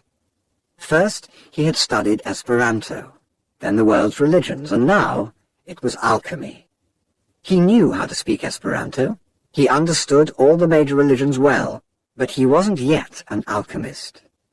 He had unraveled the truths behind important questions, but his studies had taken him to a point beyond which he couldn't seem to go. He had tried in vain to establish a relationship with an alchemist, but the alchemists were strange people who thought only about themselves and almost always refused to help him. Who knows, maybe they had failed to discover the secret of the masterwork, the philosopher's stone, and for this reason kept their knowledge to themselves. He had already spent much of the fortune left him by his father, fruitlessly seeking the philosopher's stone. He'd spent enormous amounts of time at the great libraries of the world and had purchased all the rarest and most important volumes on alchemy. In one he had read that many years ago a famous Arabian alchemist had visited Europe. It was said that he was more than 200 years old, and that he had discovered the philosopher's stone and the elixir of life. The Englishman had been profoundly impressed by the story, but he would never have thought it more than just a myth, had not a friend of his, returning from an archaeological expedition in the desert, told him about an Arab that was possessed of exceptional powers. He lives in the Al-Fayoum oasis, his friend had said, and people say that he's 200 years old and is able to transform any metal into gold. The Englishman could not contain his excitement. He cancelled all his commitments and pulled together the most important of his books, and now here he was, sitting inside a dusty, smelly warehouse. Outside, a huge caravan was being prepared for a crossing of the Sahara, and was scheduled to pass through Al-Fayoum. I'm going to find that damned alchemist, the Englishman thought, and the odour of the animals became a bit more tolerable. A young Arab, also loaded down with baggage, entered and greeted the Englishman. "Where are you bound?" asked the young Arab. "I'm going to the desert," the man answered, turning back to his reading. He didn't want any conversation at this point. What he needed to do was to review all he had learned over the years, because the alchemist would certainly put him to the test. The young Arab took out a book and began to read. The book was written in Spanish. "That's good," thought the Englishman. He spoke Spanish better than Arabic, and if this boy was going to Al-Fayoum, there would be someone to talk to when there was no other important things to do. "That's strange," said the boy, as he tried once again to read the burial scene that began the book. "I've been trying for 2 years to read this book, and I never get past these first few pages. Even without a king to provide an interruption, he was unable to concentrate." He still had some doubts about the decision he had made, but he was able to understand one thing. Making a decision was only the beginning of things. When someone makes a decision, he is really diving into a strong current that will carry him to places he had never dreamed of when he first made the decision. "When I decided to seek out my treasure, I never imagined that I'd wind up working in a crystal shop," he thought. "And joining this caravan may have been my decision, but where it goes is going to be a mystery to me." Nearby was the Englishman, reading a book. He seemed unfriendly, and had looked irritated when the boy had entered. They might even have become friends, but the Englishman closed off the conversation. The boy closed his book. He felt he didn't want to do anything that might make him look like the Englishman. He took Urim and Thummim from his pocket and began playing with them. The stranger shouted, "Urim and Thummim!" In a flash, the boy put them back in his pocket. "They're not for sale," he said. "They're not worth much," the Englishman answered. "They're only made of rock crystal, and there are millions of rock crystals in the earth. But those who know about such things would know that those are Urim and Thummim. I didn't know they had them in this part of the world." "They were given to me as a present by a king," the boy said. The stranger didn't answer. Instead, he put his hand in his pocket, took out 2 stones that were the same as the boy's. "Did you say king?" he asked. "I guess you don't believe that a king would talk to someone like me, a shepherd," he said, wanting to end the conversation. "Not at all. It was shepherds who were the first to recognize a king that the rest of the world refused to acknowledge. So it's not surprising that kings would talk to shepherds." And he went on, fearing that the boy wouldn't understand what he was talking about. "It's in the Bible, the same book that taught me about Urim and Thummim. These stones are the only form of divination permitted by God. The priest carried them in a golden breastplate." The boy was suddenly happy to be there at the warehouse. "Maybe this is an omen," said the Englishman half aloud. "Who told you about omens?" The boy's interest was increasing by the moment. "Everything in life is an omen," said the Englishman, now closing the journal he was reading. "There is a universal language, understood by everybody, but already forgotten. I'm in search of that universal language, amongst other things. That's why I'm here. I have to find a man who knows that universal language, an alchemist." The conversation was interrupted by the warehouse boss. "You're in luck, you too," the fat Arab said. "There's a caravan leaving today for Al-Fayoum." "But I'm going to Egypt," the boy said. "Al-Fayoum is in Egypt," said the Arab. "What kind of Arab are you?" "That's a good luck omen," the Englishman said after the fat Arab had gone out. "If I could, I'd write a huge encyclopedia just about the words luck and coincidence. It's with those words that the universal language is written." He told the boy it was no coincidence that he had met him with Urim and Thummim in his hand, and he asked the boy if he too were in search of the alchemist. "I'm looking for a treasure," said the boy, and he immediately regretted having said it, but the Englishman appeared not to attach any importance to it. "In a way, so am I," he said. "I don't even know what alchemy is," the boy was saying, when the warehouse boss called to them to come outside. "I'm the leader of the caravan," said the dark-eyed, bearded man. "I hold the power of life and death for every person I take with me. The desert is a capricious lady, and sometimes she drives men crazy." There were almost 200 people gathered there, and 400 animals, camels, horses, mules, and fowl. In the crowd were women, children, and a number of men with swords at their belts and rifles slung on their shoulders. The Englishman had several suitcases filled with books. There was a babble of noise, and the leader had to repeat himself several times for everyone to understand what he was saying. "There are a lot of different people here, and each has his own god. But the only God I serve is Allah, and in his name I swear that I will do everything possible once again to win out over the desert. But I want each and every one of you to swear by the God you believe in that you will follow my orders no matter what. In the desert, disobedience means death." There was a murmur from the crowd. Each was swearing quietly to his or her own God. The boy swore to Jesus Christ. The Englishman said nothing, and the murmur lasted longer than a simple vow would have. The people were also praying to heaven for protection. A long note was sounded on a bugle, and everyone mounted up. The boy and the Englishman had bought camels, and climbed uncertainly onto their backs. The boy felt sorry for the Englishman's camel, loaded down as he was with the cases of books. "There's no such thing as coincidence," said the Englishman, picking up the conversation where it had been interrupted in the warehouse. "I'm here because a friend of mine heard of an Arab who—" But the caravan began to move, and it was impossible to hear what the Englishman was saying. The boy knew what he was about to describe, though. The mysterious chain that links one thing to another, the same chain that had caused him to become a shepherd, that had caused his recurring dream, that had brought him to a city near Africa to find a king, and to be robbed in order to meet a crystal merchant, and the closer one gets to realizing his personal legend, the more that personal legend becomes his true reason for being, thought the boy. The caravan moved toward the east.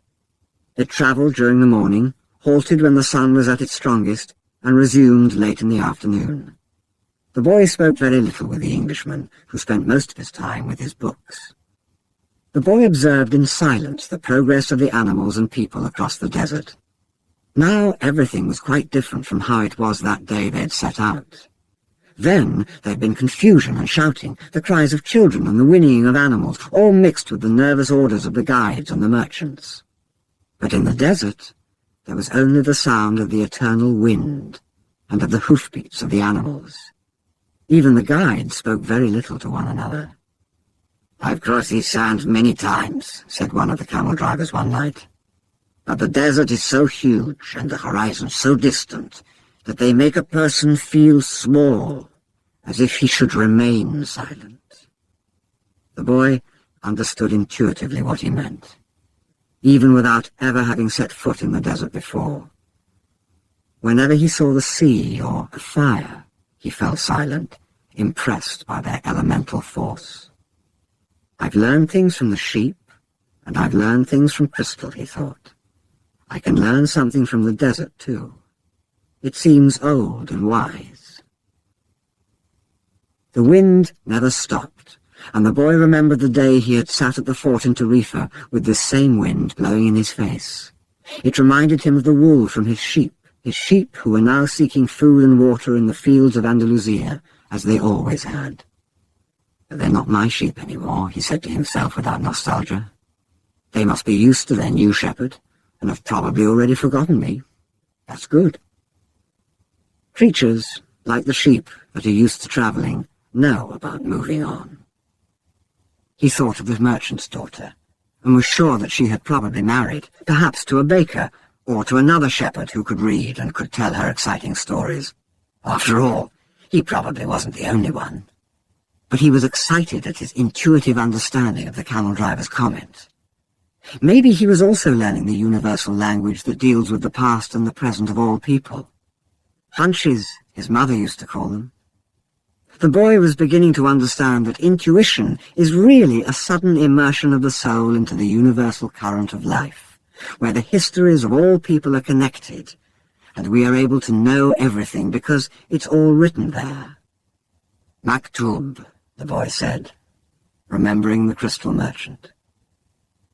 The desert was all sand in some stretches and rocky in others. When the caravan was blocked by a boulder, it had to go around it. If there was a large rocky area, they had to make a major detour. If the sand was too fine for the animals' hooves, they sought a way where the sand was more substantial. In some places, the ground was covered with the salt of dried-up lakes. The animals balked at such places, and the camel drivers were forced to dismount and unburden their charges. The drivers carried the freight themselves over such treacherous footing, and then reloaded the camels.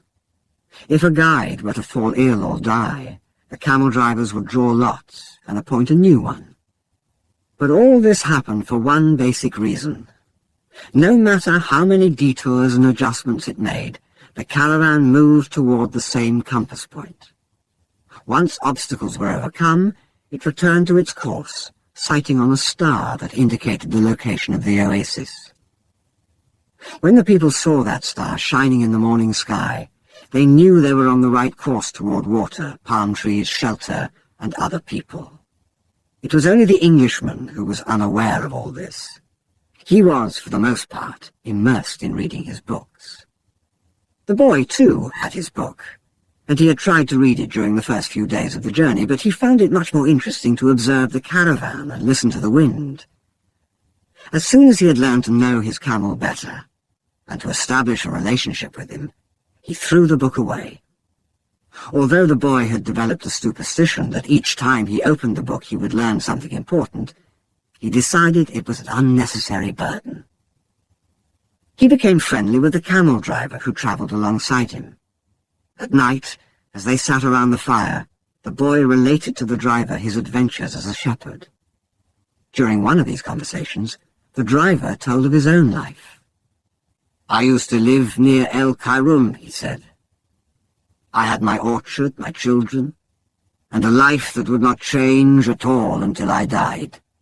One year, when the crop was the best ever, we all went to Mecca, and I satisfied the only unmet obligation in my life. I could die happily, and that made me feel good. One day, the earth began to tremble and the Nile overflowed its banks. It was something I thought could only happen to others, never to me. My neighbors feared they would lose all their olive trees in the flood, and my wife was afraid we would lose our children. I thought that everything I owned would be destroyed. The land was ruined, and I had to find some other way to earn a living, so now I'm a camel driver. But that disaster taught me to understand the word of Allah. People need not fear the unknown if they are capable of achieving what they need and want. We are afraid of losing what we have, whether it's our life or our possessions and property. But this fear evaporates when we understand that our life stories and the history of the world were written by the same hand. Sometimes their caravan met with another. One always had something that the other needed, as if everything were indeed written by one hand. As they sat around the fire, the camel drivers exchanged information about windstorms and told stories about the desert. At other times, mysterious hooded men would appear. They were Bedouins who did surveillance along the caravan route. They provided warnings about thieves and barbarian tribes. They came in silence and departed the same way, dressed in black garments that showed only their eyes. One night, a camel driver came to the fire where the Englishman and the boy were sitting. "There are rumors of tribal wars," he told them. The three fell silent. The boy noted that there was a sense of fear in the air, even though no one said anything. Once again, he was experiencing the language without words, the universal language. The Englishman asked if they were in danger. "Once you get into the desert, there's no going back," said the camel driver. "And when you can't go back, you have to worry only about the best way of moving forward. The rest is up to Allah, including the danger." And he concluded by saying the mysterious word, "Maktub." "You should pay more attention to the caravan," the boy said to the Englishman after the camel driver had left. "We make a lot of detours, but we're always heading to the same destination."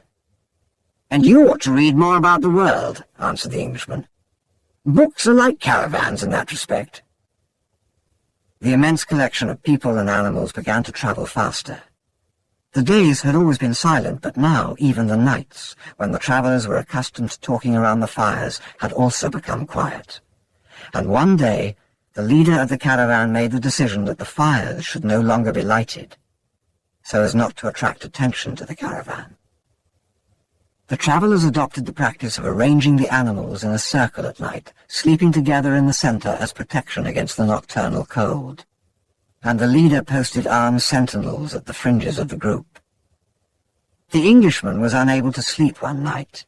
He called to the boy, and they took a walk along the dunes surrounding the encampment. There was a full moon, and the boy told the Englishman the story of his life. The Englishman was fascinated with the part about the progress achieved at the crystal shop after the boy began working there. "That's the principle that governs all things," he said. "In alchemy, it's called the soul of the world.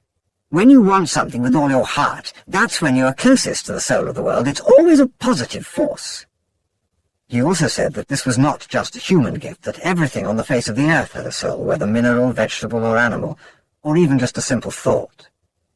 Everything on Earth is being continuously transformed because the Earth is alive and it has a soul.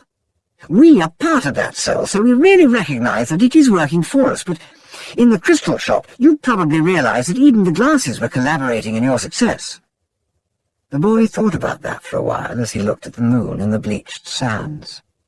"I've watched the caravan as it crossed the desert," he said. "The caravan and the desert speak the same language, and it's for that reason that the desert allows it the crossing.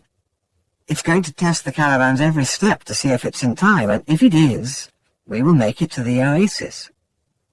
If either of us had joined this caravan based only on personal courage, but without understanding that language, this journey would have been much more difficult."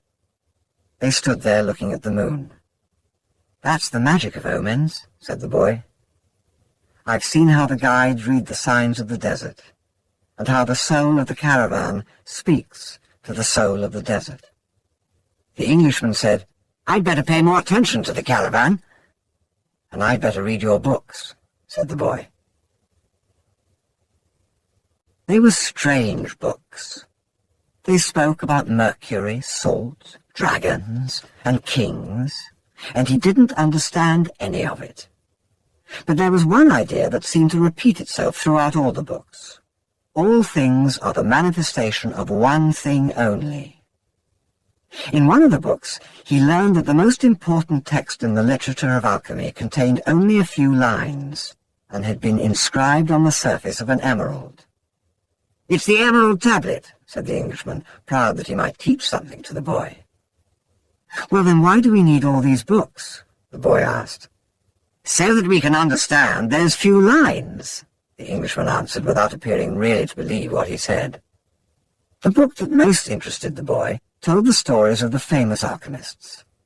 They were men who had dedicated their entire lives to the purification of metals in their laboratories. They believed that if a metal were heated for many years, it would free itself of all its individual properties, and what was left would be the soul of the world. This soul of the world allowed them to understand anything on the face of the earth, because it was the language with which all things communicated. They called that discovery the master work. It was part liquid and part solid. "Can't you just observe men and omens in order to understand the language?" the boy asked. "You have a mania for simplifying everything," answered the Englishman, irritated. "Alchemy is a serious discipline. Every step has to be followed exactly as it was followed by the masters." The boy learned that the liquid part of the masterwork was called the elixir of life, and that it cured all illnesses. It also kept the alchemist from growing old. And the solid part was called the philosopher's stone. "It's not easy to find the philosopher's stone," said the Englishman. "The alchemists spent years in their laboratories observing the fire that purified the metals. They spent so much time close to the fire that gradually they gave up the vanities of the world. They discovered that the purification of the metals had led to a purification of themselves." The boy thought about the crystal merchant. He had said that it was a good thing for the boy to clean the crystal pieces, so that he could free himself from negative thoughts. The boy was becoming more and more convinced that alchemy could be learned in one's daily life. "Also," said the Englishman, "the philosopher's stone has a fascinating property. A small sliver of the stone can transform large quantities of metal into gold." Having heard that, the boy became even more interested in alchemy. He thought that, with some patience, he'd be able to transform everything into gold. He read the lives of the various people who had succeeded in doing so: Helvetius, Elias, Fulcanelli, and Geber. They were fascinating stories. Each of them lived out his personal legend to the end. They travelled, spoke with wise men, performed miracles for the incredulous, and owned the philosopher's stone and the elixir of life. But when the boy wanted to learn how to achieve the masterwork, he became completely lost. There were just drawings, coded instructions, and obscure texts. "Why do they make things so complicated?" he asked the Englishman one night.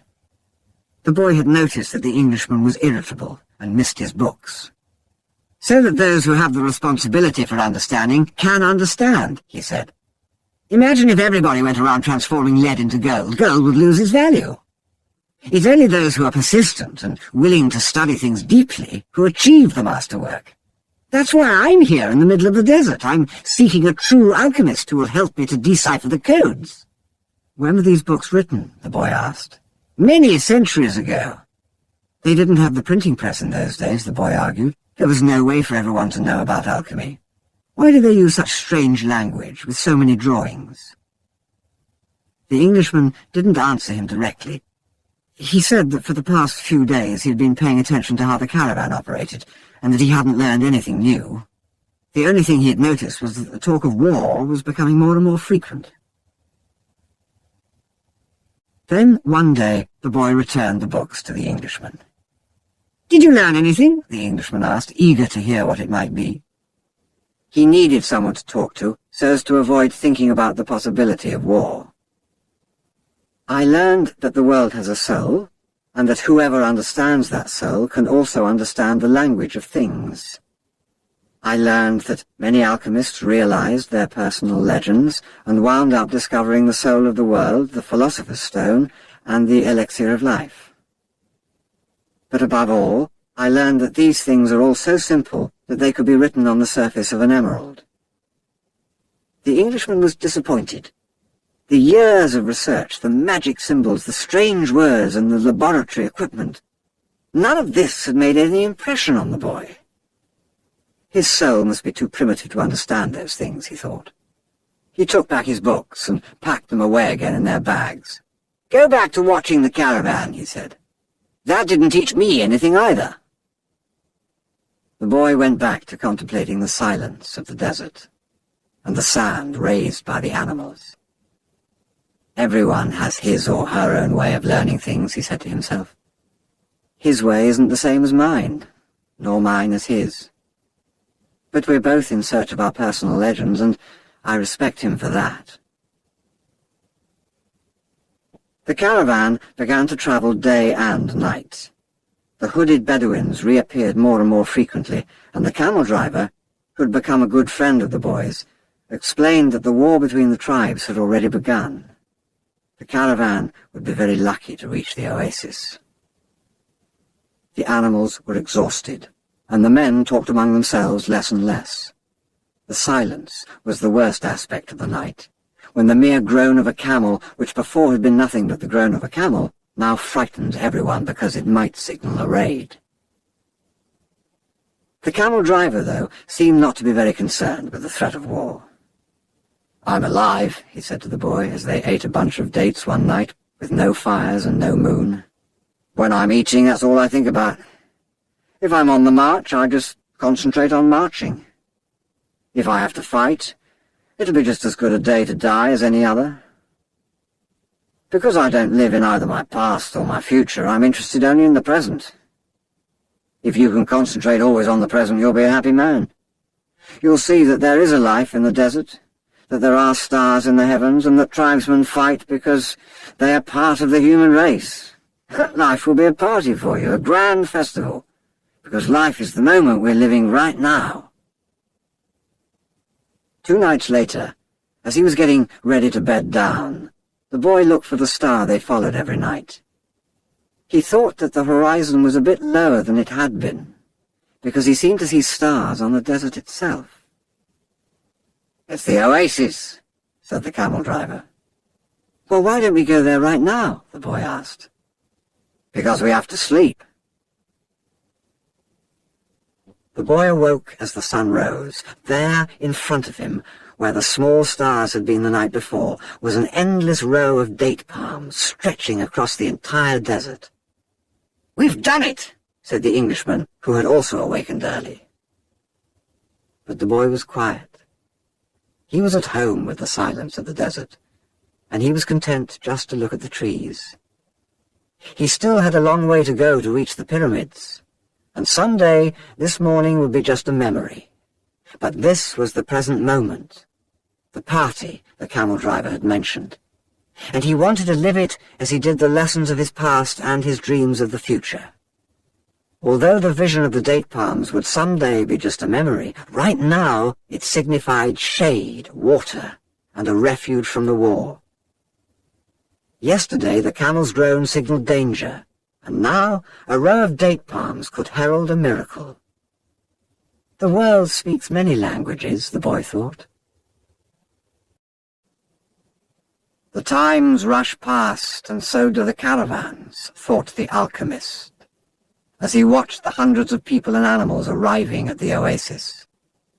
People were shouting at the new arrivals, dust obscured the desert sun, and the children of the oasis were bursting with excitement at the arrival of the strangers. The alchemist saw the tribal chiefs greet the leader of the caravan and converse with him at length. But none of that mattered to the alchemist. He'd already seen many people come and go, and the desert remained as it was. He'd seen kings and beggars walking the desert sands. The dunes were changed constantly by the wind, yet these were the same sands he had known since he was a child. He always enjoyed seeing the happiness that the travelers experienced when, after weeks of yellow sand and blue sky, they first saw the green of the date palms. Maybe God created the desert so that man could appreciate the date trees, he thought. He decided to concentrate on more practical matters. He knew that in the caravan there was a man to whom he was to teach some of his secrets. The omens had told him so. He didn't know the man yet, but his practiced eye would recognize him when he appeared. He hoped that it would be someone as capable as his previous apprentice. I don't know why these things have to be transmitted by word of mouth, he thought. It wasn't exactly that they were secrets. God revealed his secrets easily to all his creatures. He had only one explanation for this fact.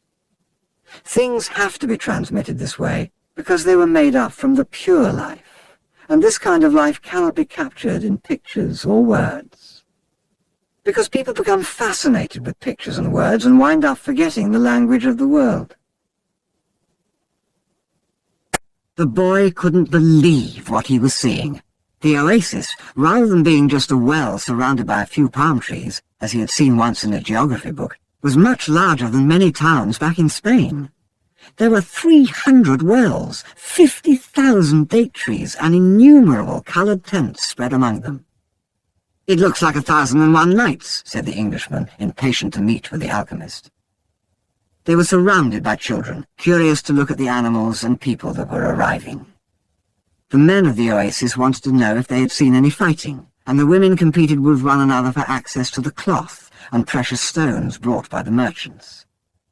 The silence of the desert was a distant dream. The travellers in the caravan were talking incessantly, laughing and shouting as if they had emerged from the spiritual world and found themselves once again in the world of people. They were relieved and happy.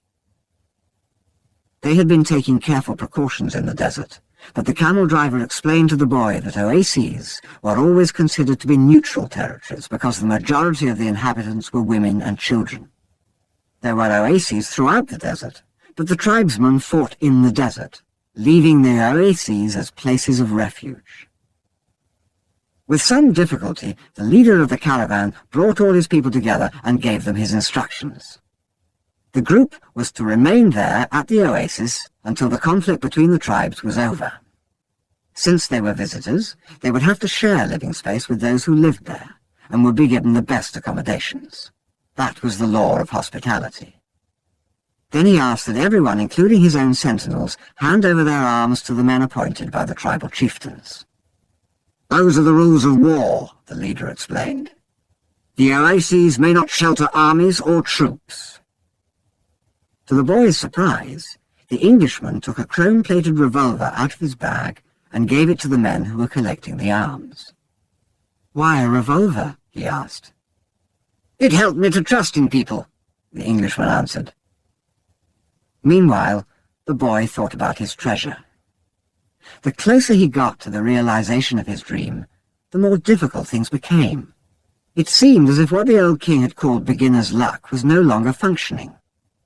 In his pursuit of the dream, he was being constantly subjected to tests of his persistence and courage.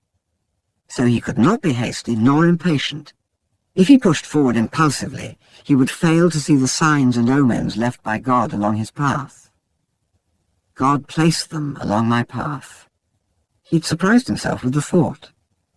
Until then, he had considered omens to be things of this world, like eating or sleeping, or like seeking love or finding a job. He'd never thought of them in terms of a language used by God to indicate what he should do. "Don't be impatient," he repeated to himself. "It's like the camel driver said, eat when it's time to eat, and move along when it's time to move along." That first day, everyone slept from exhaustion, including the Englishman. The boy was assigned a place far from his friend in a tent with 5 other young men of about his age. They were people of the desert, and clamoured to hear his stories about the great cities. The boy told them about his life as a shepherd, and was about to tell them of his experiences at the crystal shop when the Englishman came into the tent. "I've been looking for you all morning," he said, as he led the boy outside. "I need you to help me to find out where the alchemist lives." First, they tried to find him on their own. An alchemist would probably live in a manner that was different from that of the rest of the people at the oasis, and it was likely that in his tent an oven was continuously burning. They searched everywhere, and found that the oasis was much larger than they could have imagined. There were hundreds of tents. "We've wasted almost the entire day," said the Englishman, sitting down with the boy near one of the wells. "Maybe we'd better ask someone," the boy suggested.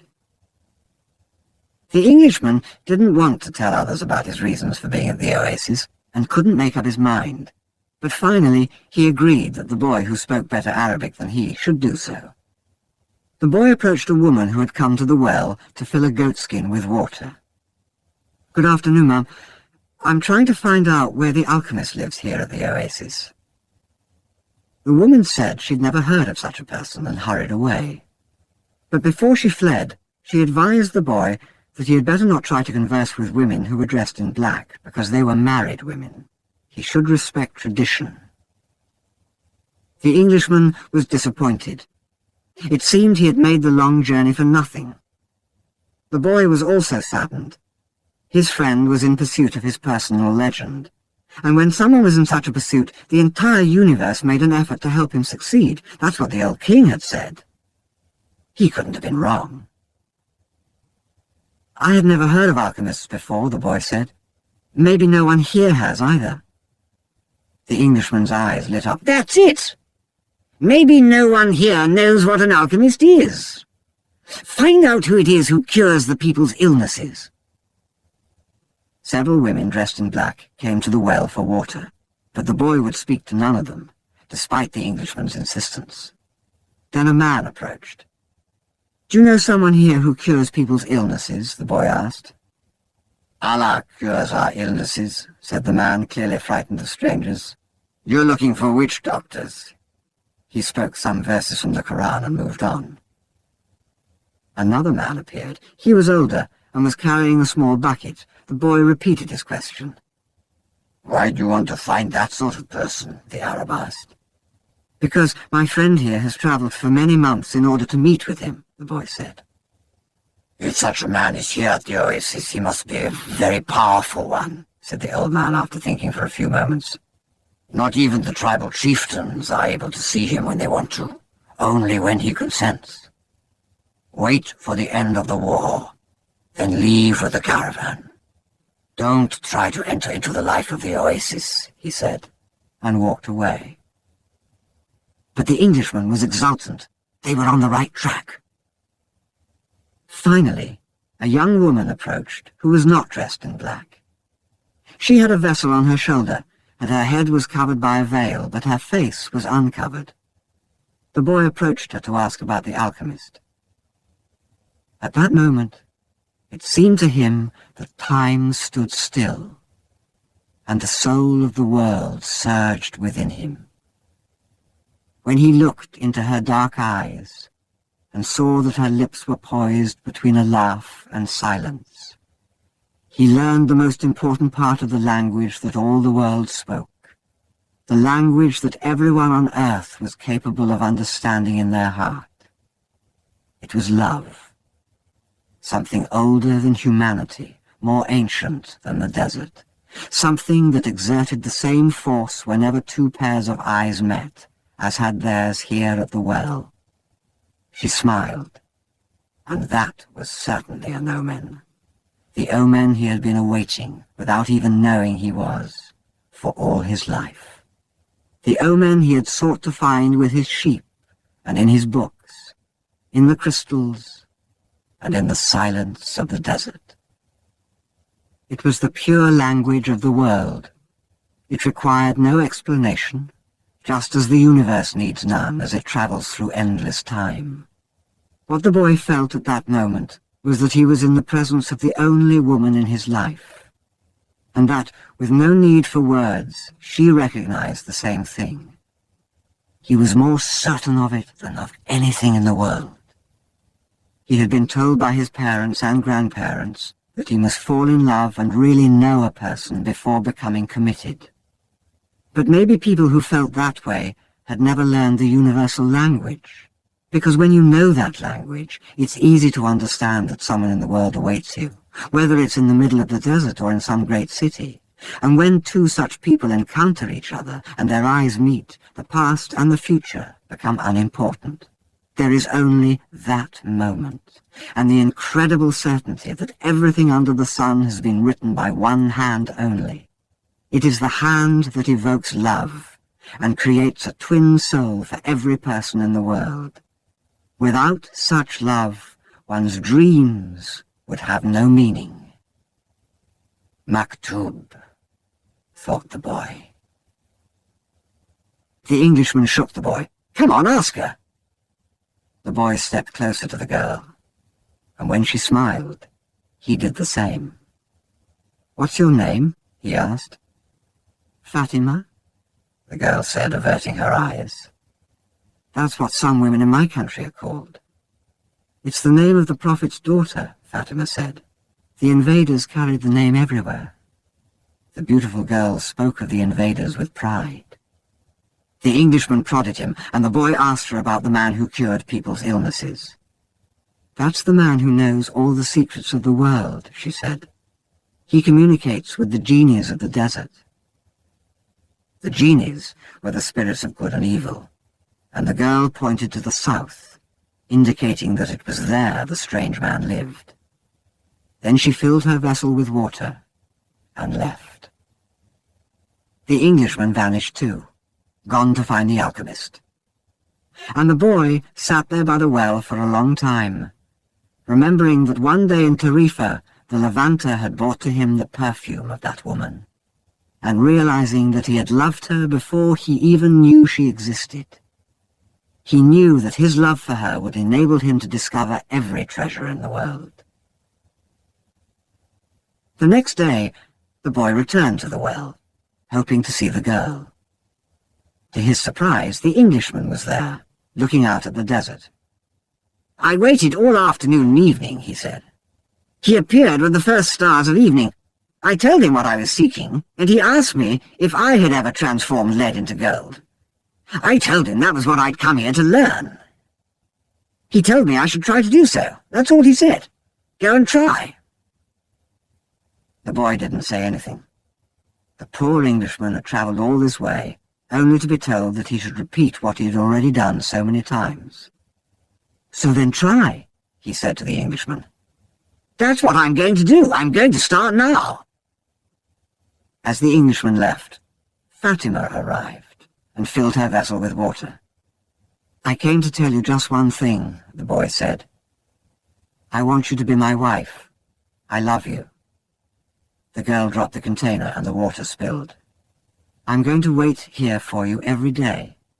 I've crossed the desert in search of a treasure that is somewhere near the pyramids, and for me, the war seemed a curse, but now it's a blessing, because it brought me to you. The war is going to end someday, the girl said. The boy looked around him at the date palms.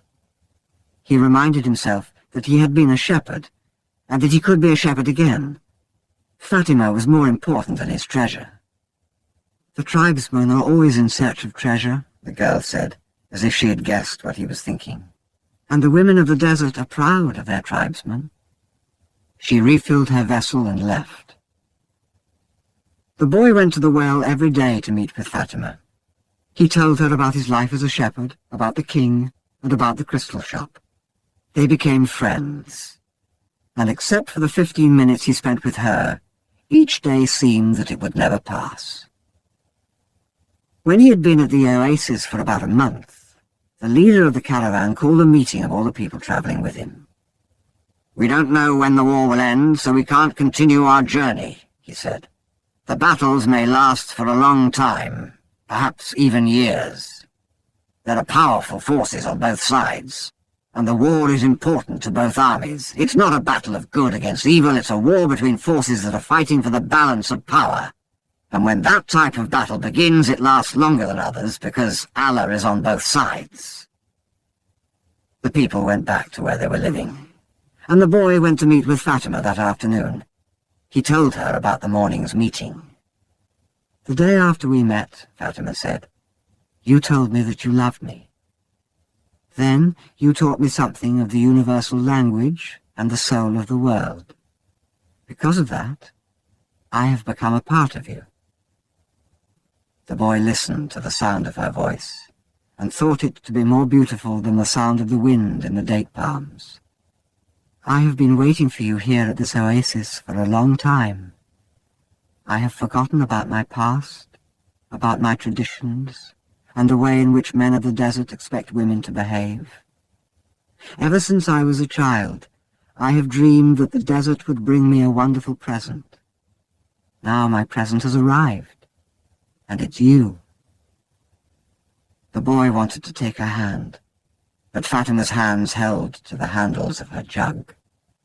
"You have told me about your dreams, about the old king and your treasure, and you've told me about omens. So now I fear nothing, because it was those omens that brought you to me. I am a part of your dream, a part of your personal legend, as you call it. That's why I want you to continue toward your goal. If you have to wait until the war is over, then wait. But if you have to go before then, go on in pursuit of your dream.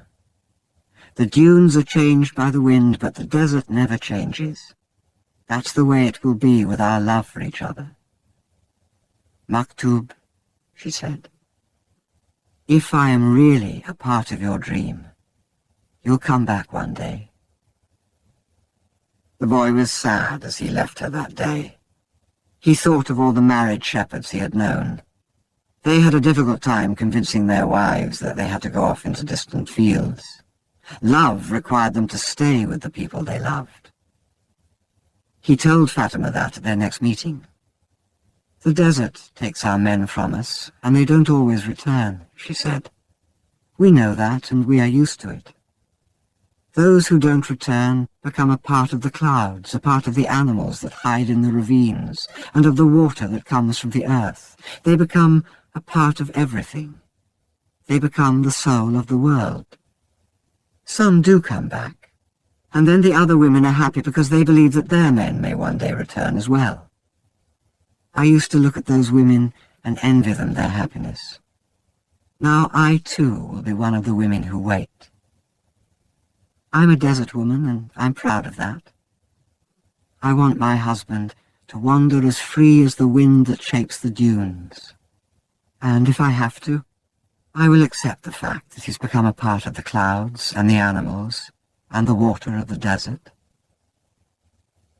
The boy went to look for the Englishman. He wanted to tell him about Fatima. He was surprised when he saw that the Englishman had built himself a furnace outside his tent. It was a strange furnace fueled by firewood with a transparent flask heating on the top. As the Englishman stared out at the desert, his eyes seemed brighter than they had when he was reading his books. "This is the first phase of the job," he said. "I have to separate out the sulfur. Now, to do that successfully, I must have no fear of failure. It was my fear of failure that first kept me from attempting the masterwork. Now I'm beginning what I could have started 10 years ago. But I'm happy at least that I didn't wait 20 years. He continued to feed the fire, and the boy stayed on until the desert turned pink in the setting sun. He felt the urge to go out into the desert, to see if its silence held the answers to his questions. He wandered for a while, keeping the date palms of the oasis within sight. He listened to the wind and felt the stones beneath his feet. Here and there he found a shell and realized that the desert in remote times had been a sea. He sat on a stone and allowed himself to become hypnotized by the horizon. He tried to deal with the concept of love as distinct from possession and couldn't separate them. But Fatima was a woman of the desert, and if anything could help him to understand, it was the desert. As he sat there thinking, he sensed movement above him. Looking up, he saw a pair of hawks flying high in the sky. He watched the hawks as they drifted on the wind. Although their flight appeared to have no pattern, it made a certain kind of sense to the boy. It was just that he couldn't grasp what it meant. He followed the movement of the birds, trying to read something into it. Maybe these desert birds could explain to him the meaning of love without ownership. He felt sleepy. In his heart he wanted to remain awake, but he also wanted to sleep. I'm learning the language of the world, and everything in the world is beginning to make sense to me, even the flight of the hawks, he said to himself. And in that mood, he was grateful to be in love. When you're in love, things make even more sense, he thought. Suddenly, one of the hawks made a flashing dive through the sky, attacking the other. As it did so, a sudden, fleeting image came to the boy, an army, with its swords at the ready, riding into the oasis. The vision vanished immediately, but it had shaken him. He had heard people speak of mirages, and he had already seen some himself. They were desires that, because of their intensity, materialized over the sands of the desert. But he certainly didn't desire that an army invade the oasis. He wanted to forget about the vision and return to his meditation.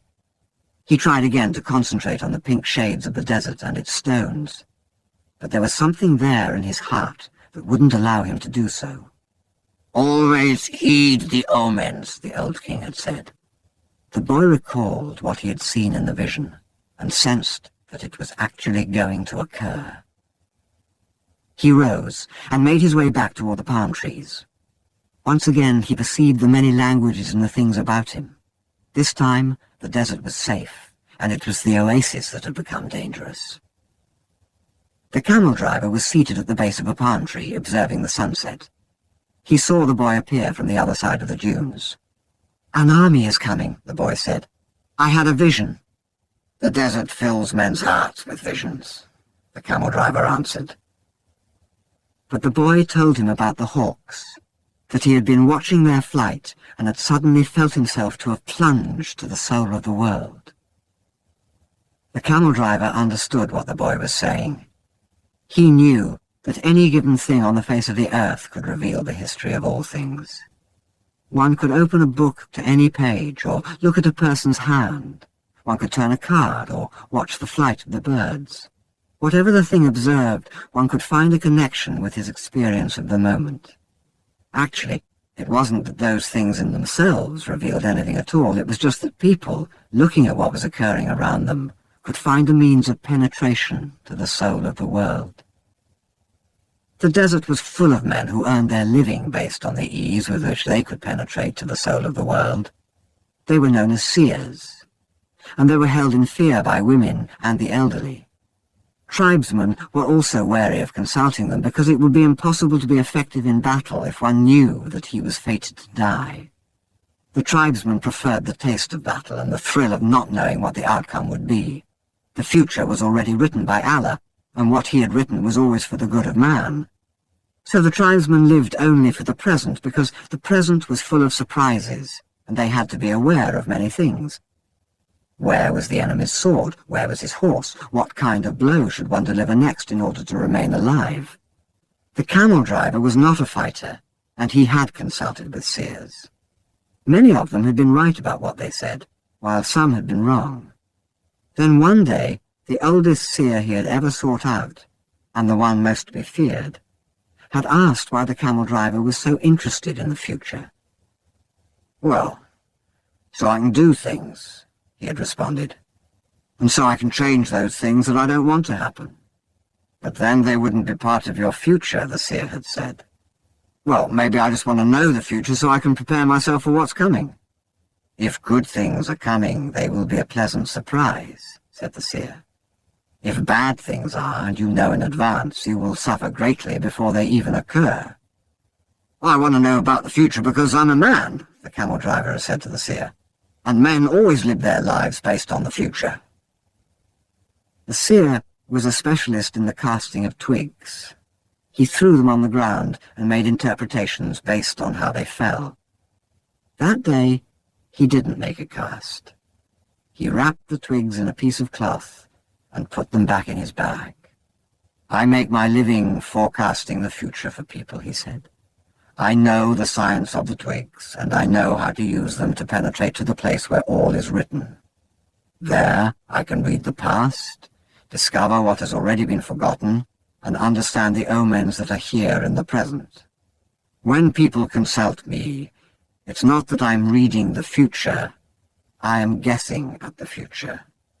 The future belongs to God, and it is only He who reveals it under extraordinary circumstances. How do I guess at the future? Based on the omens of the present. The secret is here in the present. If you pay attention to the present, you can improve upon it. And if you improve on the present, what comes later will also be better. Forget about the future, and live each day according to the teachings, confident that God loves His children. Each day in itself brings with it an eternity." The camel driver had asked what the circumstances were under which God would allow him to see the future. Only when He Himself reveals it. And God only rarely reveals the future. When He does so, it is for only one reason. It's a future that was written so as to be altered. God had shown the boy a part of the future, the camel driver thought. Why was it that He wanted the boy to serve as His instrument? "Go and speak to the tribal chieftains," said the camel driver. "Tell them about the armies that are approaching." "They'll laugh at me." "No, they are men of the desert, and the men of the desert are used to dealing with omens." "Well then, they probably already know." "They're not concerned with that right now. They believe that if they have to know about something Allah wants them to know, someone will tell them about it. It has happened many times before, but this time the person is you." The boy thought of Fatima, and he decided he would go to see the chiefs of the tribes. The boy approached the guard at the front of the huge white tent at the center of the oasis. "I want to see the chieftains. I've brought omens from the desert." Without responding, the guard entered the tent, where he remained for some time. When he emerged, it was with a young Arab dressed in white and gold. The boy told the younger man what he had seen, and the man asked him to wait there. He disappeared into the tent. Night fell, and an assortment of fighting men and merchants entered and exited the tent. One by one the campfires were extinguished, and the oasis fell as quiet as the desert. Only the lights in the great tent remained. During all this time, the boy thought about Fatima, and he was still unable to understand his last conversation with her. Finally, after hours of waiting, the guard bade the boy enter. The boy was astonished by what he saw inside. Never could he have imagined that here, in the middle of the desert, there existed a tent like this one. The ground was covered with the most beautiful carpets he'd ever walked upon, and from the top of the structure hung lamps of hand-wrought gold, each with a lighted candle. The tribal chieftains were seated at the back of the tent in a semicircle, resting upon richly embroidered silk cushions. Servants came and went with silver trays laden with spices and tea. Other servants maintained the fires in the hookahs. The atmosphere was suffused with the sweet scent of smoke. There were 8 chieftains, but the boy could see immediately which one of them was the most important. An Arab dressed in white and gold, seated at the center of the semicircle. At his side was the young Arab the boy had spoken with earlier. "Who is this stranger who speaks of omens?" asked one of the chieftains, eyeing the boy. "It is I," the boy answered, and he told what he had seen. "Why would the desert reveal such things to a stranger when it knows that we have been here for generations, said another of the chieftains. "Because my eyes are not yet accustomed to the desert," the boy said. "I can see things that eyes habituated to the desert might not see. And also because I know about the soul of the world," he thought to himself. "The oasis is neutral ground. No one attacks an oasis," said the third chieftain. "I can only tell you what I saw. If you don't want to believe me, you don't have to do anything about it." The men fell into animated discussion. They spoke in an Arab dialect the boy didn't understand, but when he made to leave, the guard told him to stay. The boy became fearful. The omens told him that something was wrong. He regretted having spoken to the camel driver about what he had seen in the desert. Suddenly, the elder at the center smiled almost imperceptibly, and the boy felt better. The man hadn't participated in the discussion, and in fact hadn't said a word up to that point. But the boy was already used to the language of the world, and he could feel the vibrations of peace throughout the tent. Now his intuition was that he had been right in coming. The discussion ended. The chieftains were silent for a few moments as they listened to what the old man was saying. Then he turned to the boy. This time his expression was cold and distant. 2,000 years ago, in a distant land, a man who believed in dreams was thrown into a dungeon and then sold as a slave, the old man said, now in the dialect the boy understood. Our merchants bought that man and brought him to Egypt. All of us know that whoever believes in dreams also knows how to interpret them. The elder continued. When the pharaoh dreamed of cows that were thin and cows that were fat, this man I'm speaking of rescued Egypt from famine. His name was Joseph. He too was a stranger in a strange land like you, and he was probably about your age. He paused, and his eyes were still unfriendly. We always observe the tradition. The tradition saved Egypt from famine in those days and made the Egyptians the wealthiest of peoples. The tradition teaches men how to cross the desert and how their children should marry. The tradition says that an oasis is neutral territory because both sides have oases, and so both are vulnerable. No one said a word as the old man continued. But the tradition also says that we should believe the messages of the desert. Everything we know was taught to us by the desert. The old man gave a signal, and everyone stood. The meeting was over. The hookahs were extinguished and the guards stood at attention. The boy made ready to leave, but the old man spoke again. Tomorrow we are going to break the agreement that says no one at the oasis may carry arms. Throughout the entire day, we will be on the lookout for our enemies. When the sun sets, the men will once again surrender their arms to me. For every 10 dead men among our enemies, you will receive a piece of gold. But arms cannot be drawn unless they also go into battle. Arms are as capricious as the desert, and if they are not used, the next time they might not function. If at least one of them hasn't been used by the end of the day tomorrow, one will be used on you. When the boy left the tent, the oasis was illuminated only by the light of the full moon. He was 20 minutes from his tent and began to make his way there. He was alarmed by what had happened. He had succeeded in reaching through to the soul of the world, and now the price for having done so might be his life. It was a frightening bet, but he had been making risky bets ever since the day he had sold his sheep to pursue his personal legend. As the camel driver had said, to die tomorrow was no worse than dying on any other day. Every day was there to be lived or to mark one's departure from this world. Everything depended on one word. Maktub. Walking along in the silence, he had no regrets. If he died tomorrow, it would be because God was not willing to change the future. He would at least have died after having crossed the strait, after having worked in a crystal shop, and after having known the silence of the desert and Fatima's eyes. He had lived every one of his days intensely since he had left home so long ago. If he died tomorrow, he would already have seen more than other shepherds, and he was proud of that.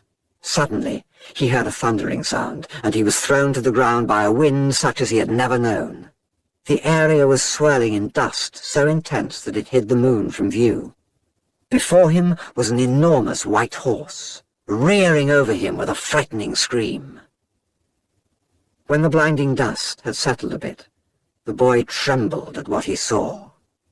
Astride the animal was a horseman dressed completely in black, with a falcon perched on his left shoulder. He wore a turban, and his entire face, except for his eyes, were covered with a black kerchief.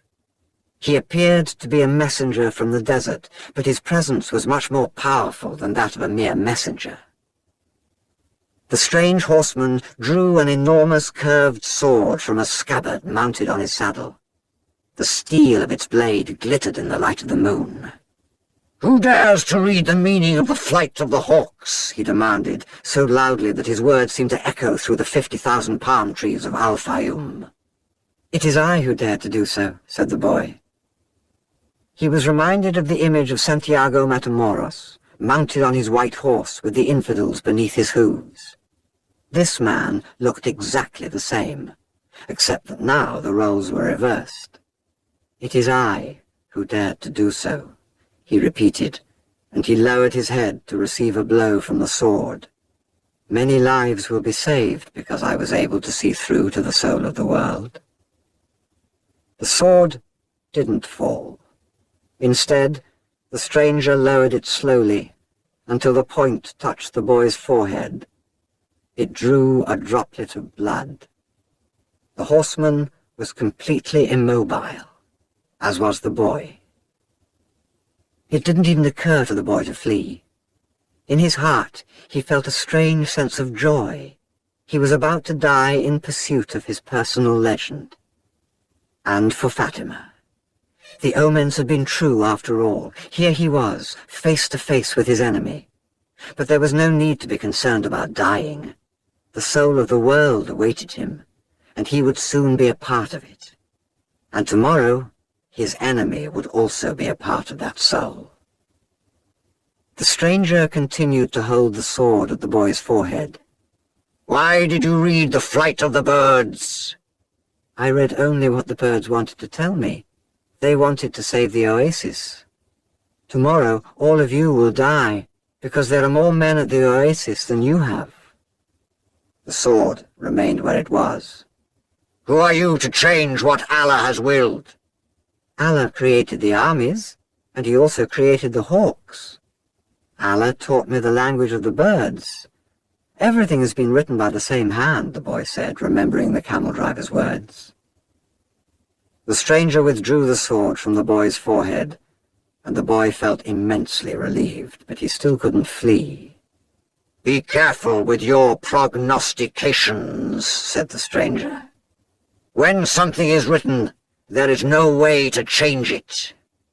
"All I saw was an army," said the boy. "I didn't see the outcome of the battle." The stranger seemed satisfied with the answer, but he kept the sword in his hand. "What is a stranger doing in a strange land?" "I'm following my personal legend. It's not something you would understand." The stranger placed his sword in its scabbard, and the boy relaxed. "I had to test your courage," the stranger said. "Courage is the quality most essential to understanding the language of the world." The boy was surprised. The stranger was speaking of things very few people knew about. "You must not let up, even after having come so far," he continued. "You must love the desert, but never trust it completely. Because the desert tests all men. It challenges every step and kills those who become distracted." What he said reminded the boy of the old king. "If the warriors come here, and your head is still on your shoulders at sunset, come and find me," said the stranger. The same hand that had brandished the sword now held a whip. The horse reared again, raising a cloud of dust. "Where do you live?" shouted the boy as the horseman rode away. The hand with the whip pointed to the south. The boy had met the alchemist. Next morning, there were 2,000 armed men scattered throughout the palm trees at Al-Fayoum. Before the sun had reached its high point, 500 tribesmen appeared on the horizon. The mounted troops entered the oasis from the north. It appeared to be a peaceful expedition, but they all carried arms, hidden in their robes. When they reached the white tent at the center of Al-Fayoum, they withdrew their scimitars and rifles, and they attacked an empty tent. The men of the oasis surrounded the horsemen from the desert, and within half an hour all but one of the intruders were dead. The children had been kept at the other side of a grove of palm trees, and saw nothing of what had happened. The women had remained in their tents, praying for the safekeeping of their husbands, and saw nothing of the battle either. Were it not for the bodies there on the ground, it would have appeared to be a normal day at the oasis. The only tribesman spared was the commander of the battalion. That afternoon, he was brought before the tribal chieftains, who asked him why he had violated the tradition. The commander said that his men had been starving and thirsty, exhausted from many days of battle, and had decided to take the oasis so as to be able to return to the war. The tribal chieftain said that he felt sorry for the tribesmen, but that the tradition was sacred. He condemned the commander to death without honor. Rather than being killed by a blade or a bullet, he was hanged from a dead palm tree, where his body twisted in the desert wind. The tribal chieftain called for the boy, and presented him with 50 pieces of gold. He repeated his story about Joseph of Egypt, and asked the boy to become the counselor of the oasis. When the sun had set, and the first stars made their appearance, the boy started to walk to the south. He eventually sighted a single tent, and a group of Arabs passing by told the boy that it was a place inhabited by genies. But the boy sat down and waited. Not until the moon was high did the alchemist ride into view. He carried 2 dead hawks over his shoulder. "I'm here," the boy said. "You shouldn't be here," the alchemist answered. "Or is it your personal legend that brings you here?" "With the wars between the tribes, it's impossible to cross the desert, so I've come here." The alchemist dismounted from his horse and signaled that the boy should enter the tent with him. It was a tent like many at the oasis. The boy looked around for the ovens and other apparatus used in alchemy, but saw none. There were only some books in a pile, a small cooking stove, and the carpets, covered with mysterious designs. "Sit down. We'll have something to drink and eat these hawks," said the alchemist. The boy suspected that they were the same hawks he had seen on the day before, but he said nothing. The alchemist lighted the fire, and soon a delicious aroma filled the tent. It was better than the scent of hookahs. "Why did you want to see me?" the boy asked. "Because of the omens," the alchemist answered. "The wind told me you would be coming, and that you would need help." "It's not I the wind spoke about. It's the other foreigner, the Englishman. He's the one that's looking for you." "He has other things to do first, but he's on the right track. He has begun to try to understand the desert." "And what about me?" "When a person really desires something, all the universe conspires to help that person to realize his dream," said the alchemist, echoing the words of the old king. The boy understood. Another person was there to help him towards his personal legend. "So, are you going to instruct me?" "No, you already know all you need to know. I am only going to point you in the direction of your treasure." "But there's a tribal war," the boy reiterated. "I know what's happening in the deserts." "I've already found my treasure. I have a camel, I have my money from the crystal shop, and I have 50 gold pieces. In my own country I'd be a rich man." "But none of that is from the pyramids," said the alchemist. "I also have Fatima. She's a treasure greater than anything else I've won." "She wasn't found at the pyramids either." They ate in silence. The alchemist opened a bottle and poured a red liquid into the boy's cup. It was the most delicious wine he had ever tasted. "Isn't wine prohibited here?" the boy asked. "It's not what enters men's mouths that's evil," said the alchemist. "It's what comes out of their mouths that is." The alchemist was a bit daunting, but as the boy drank the wine, he relaxed. After they finished eating, they sat outside the tent, under a moon so brilliant that it made the stars pale. "Drink and enjoy yourself," said the alchemist, noticing that the boy was feeling happier. "Rest well tonight, as if you were a warrior preparing for combat. Remember that wherever your heart is, there you will find your treasure. You've got to find the treasure so that everything you have learned along the way can make sense.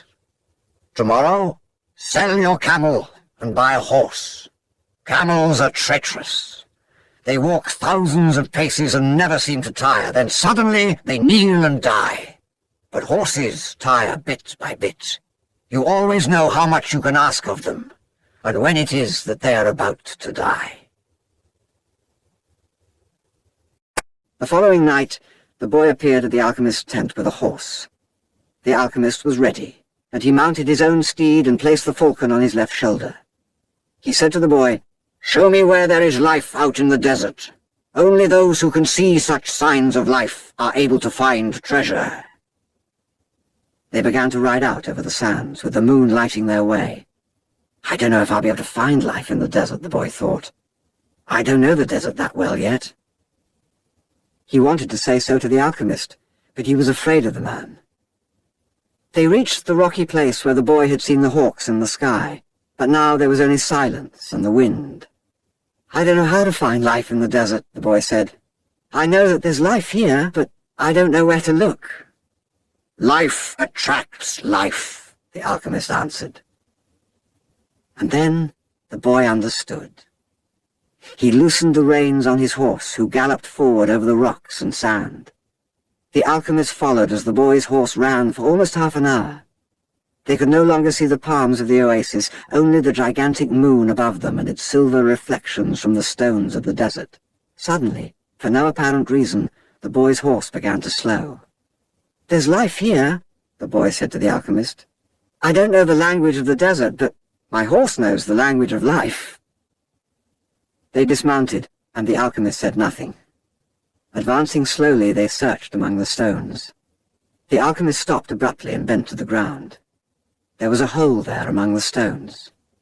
The alchemist put his hand into the hole, and then his entire arm up to his shoulder. Something was moving there, and the alchemist's eyes, the boy could only see his eyes, squinted with his effort. His arm seemed to be battling with whatever was in the hole. Then, with a motion that startled the boy, he withdrew his arm and leapt to his feet. In his hand, he grasped a snake by the tail. The boy leapt as well, but away from the alchemist. The snake fought frantically, making hissing sounds that shattered the silence of the desert. It was a cobra, whose venom could kill a person in minutes. "Watch out for his venom," the boy said. But even though the alchemist had put his hand in the hole and had surely already been bitten, his expression was calm. "The alchemist is 200 years old," the Englishman had told him. "He must know how to deal with snakes in the desert." The boy watched as his companion went to his horse and withdrew a scimitar. With its blade, he drew a circle in the sand, and then he placed the snake within it. The serpent relaxed immediately. "Not to worry," said the alchemist. "You won't leave the circle. You found life in the desert, the omen that I needed." "Why was that so important?" "Because the pyramids are surrounded by deserts." The boy didn't want to talk about the pyramids. His heart was heavy, and he had been melancholy since the previous night. To continue his search for the treasure meant that he had to abandon Fatima. "I'm going to guide you across the desert," the alchemist said. "I want to stay at the oasis," the boy answered. "I've found Fatima, and as far as I'm concerned, she's worth more than treasure." "Fatima is a woman of the desert," said the alchemist. "She knows that men have to go away in order to return, and she already has her treasure. It's you. Now she expects that you will find what it is you're looking for." "Well, what if I decide to stay?" "Let me tell you what will happen. You'll be the counselor of the oasis. You have enough gold to buy many sheep and many camels. You'll marry Fatima, and you'll both be happy. For a year. You'll learn to love the desert, and you'll get to know every one of the 50,000 palms. You'll watch them as they grow, demonstrating how the world is always changing. And you'll get better and better at understanding omens, because the desert is the best teacher there is. Sometime during the 2nd year, you'll remember about the treasure. The omens will begin insistently to speak of it, and you'll try to ignore them. You'll use your knowledge for the welfare of the oasis and its inhabitants. The tribal chieftains will appreciate what you do, and your camels will bring you wealth and power. During the 3rd year, the omens will continue to speak of your treasure and your personal legend. You'll walk around night after night at the oasis, and Fatima will be unhappy because she'll feel it was she who interrupted your quest. But you will love her, and she'll return your love. You'll remember that she never asked you to stay, because a woman of the desert knows that she must await her man, so you won't blame her. But many times you'll walk the sands of the desert thinking that maybe you could have left, that you could have trusted more in your love for Fatima. Because what kept you at the oasis was your own fear that you might never come back. At that point, the omens will tell you that your treasure is buried forever. Then, sometime during the 4th year, the omens will abandon you, because you stopped listening to them.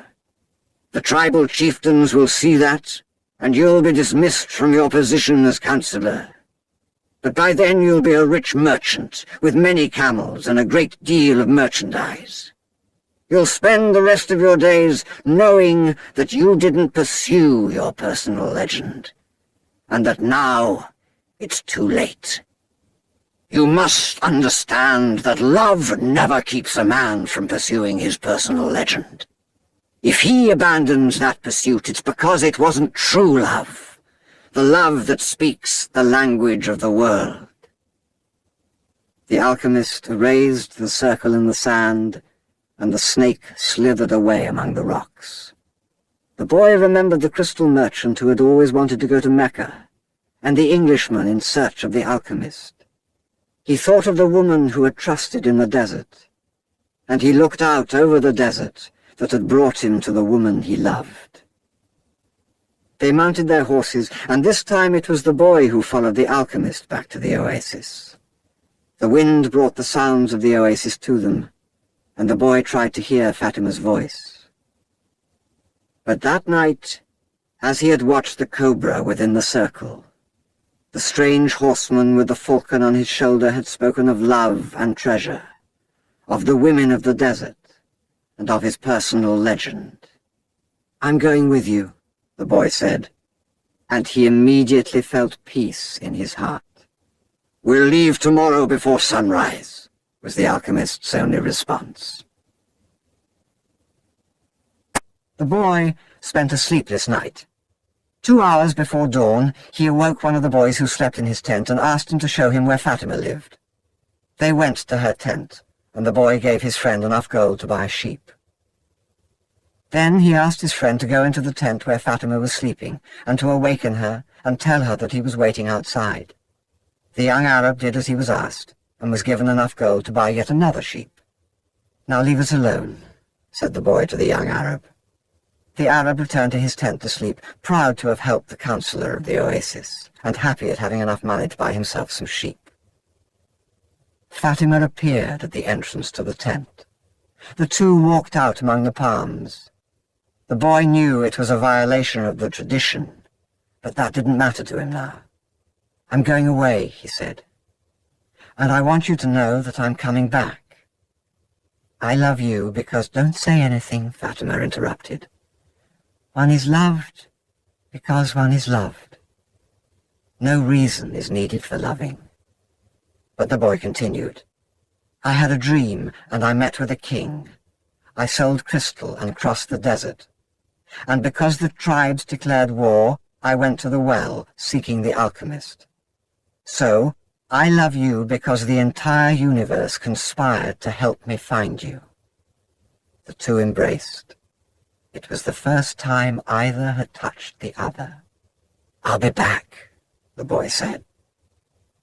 Before this, I always looked to the desert with longing, said Fatima. Now it will be with hope. My father went away one day, but he returned to my mother, and he has always come back since then. They said nothing else. They walked a bit further among the palms, and then the boy left her at the entrance to her tent. I'll return, just as your father came back to your mother, he said. He saw that Fatima's eyes were filled with tears. You're crying. I'm a woman of the desert, she said, averting her face. But above all, I'm a woman. Fatima went back to her tent. And when daylight came, she went out to do the chores she had done for years. But everything had changed. The boy was no longer at the oasis, and the oasis would never again have the same meaning it had had only yesterday. It would no longer be a place with 50,000 palm trees and 300 wells where the pilgrims arrived, relieved at the end of their long journeys. From that day on, the oasis would be an empty place for her. From that day on, it was the desert that would be important.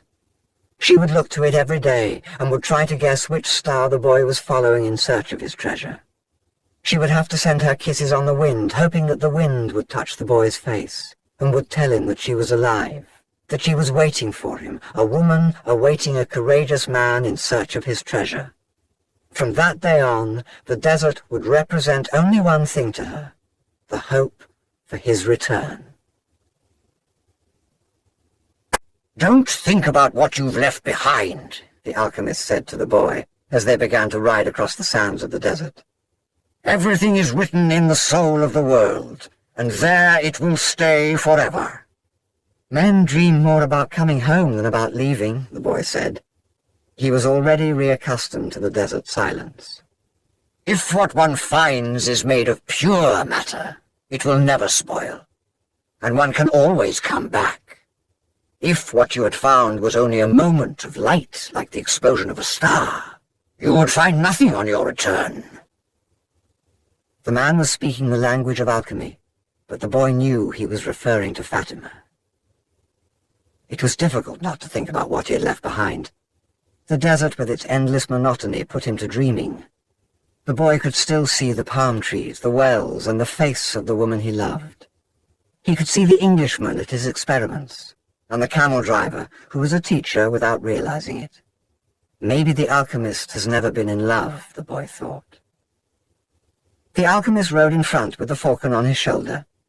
The bird knew the language of the desert well, and whenever they stopped he flew off in search of game. On the first day he returned with a rabbit, and on the second with 2 birds. At night they spread their sleeping gear and kept their fires hidden. The desert nights were cold, and were becoming darker and darker as the phases of the moon passed. They went on for a week, speaking only of the precautions they needed to follow in order to avoid the battles between the tribes. The war continued, and at times the wind carried the sweet, sickly smell of blood. Battles had been fought nearby, and the wind reminded the boy that there was the language of omens, always ready to show him what his eyes had failed to observe. On the 7th day, the alchemist decided to make camp earlier than usual. The falcon flew off to find game, and the alchemist offered his water container to the boy. "You are almost at the end of your journey," said the alchemist. "I congratulate you for having pursued your personal legend." "And you've told me nothing along the way," said the boy. "I thought you were going to teach me some of the things you know. A while ago I rode through the desert with a man who had books on alchemy, but I wasn't able to learn anything from them." "There is only one way to learn," the alchemist answered. "It's through action.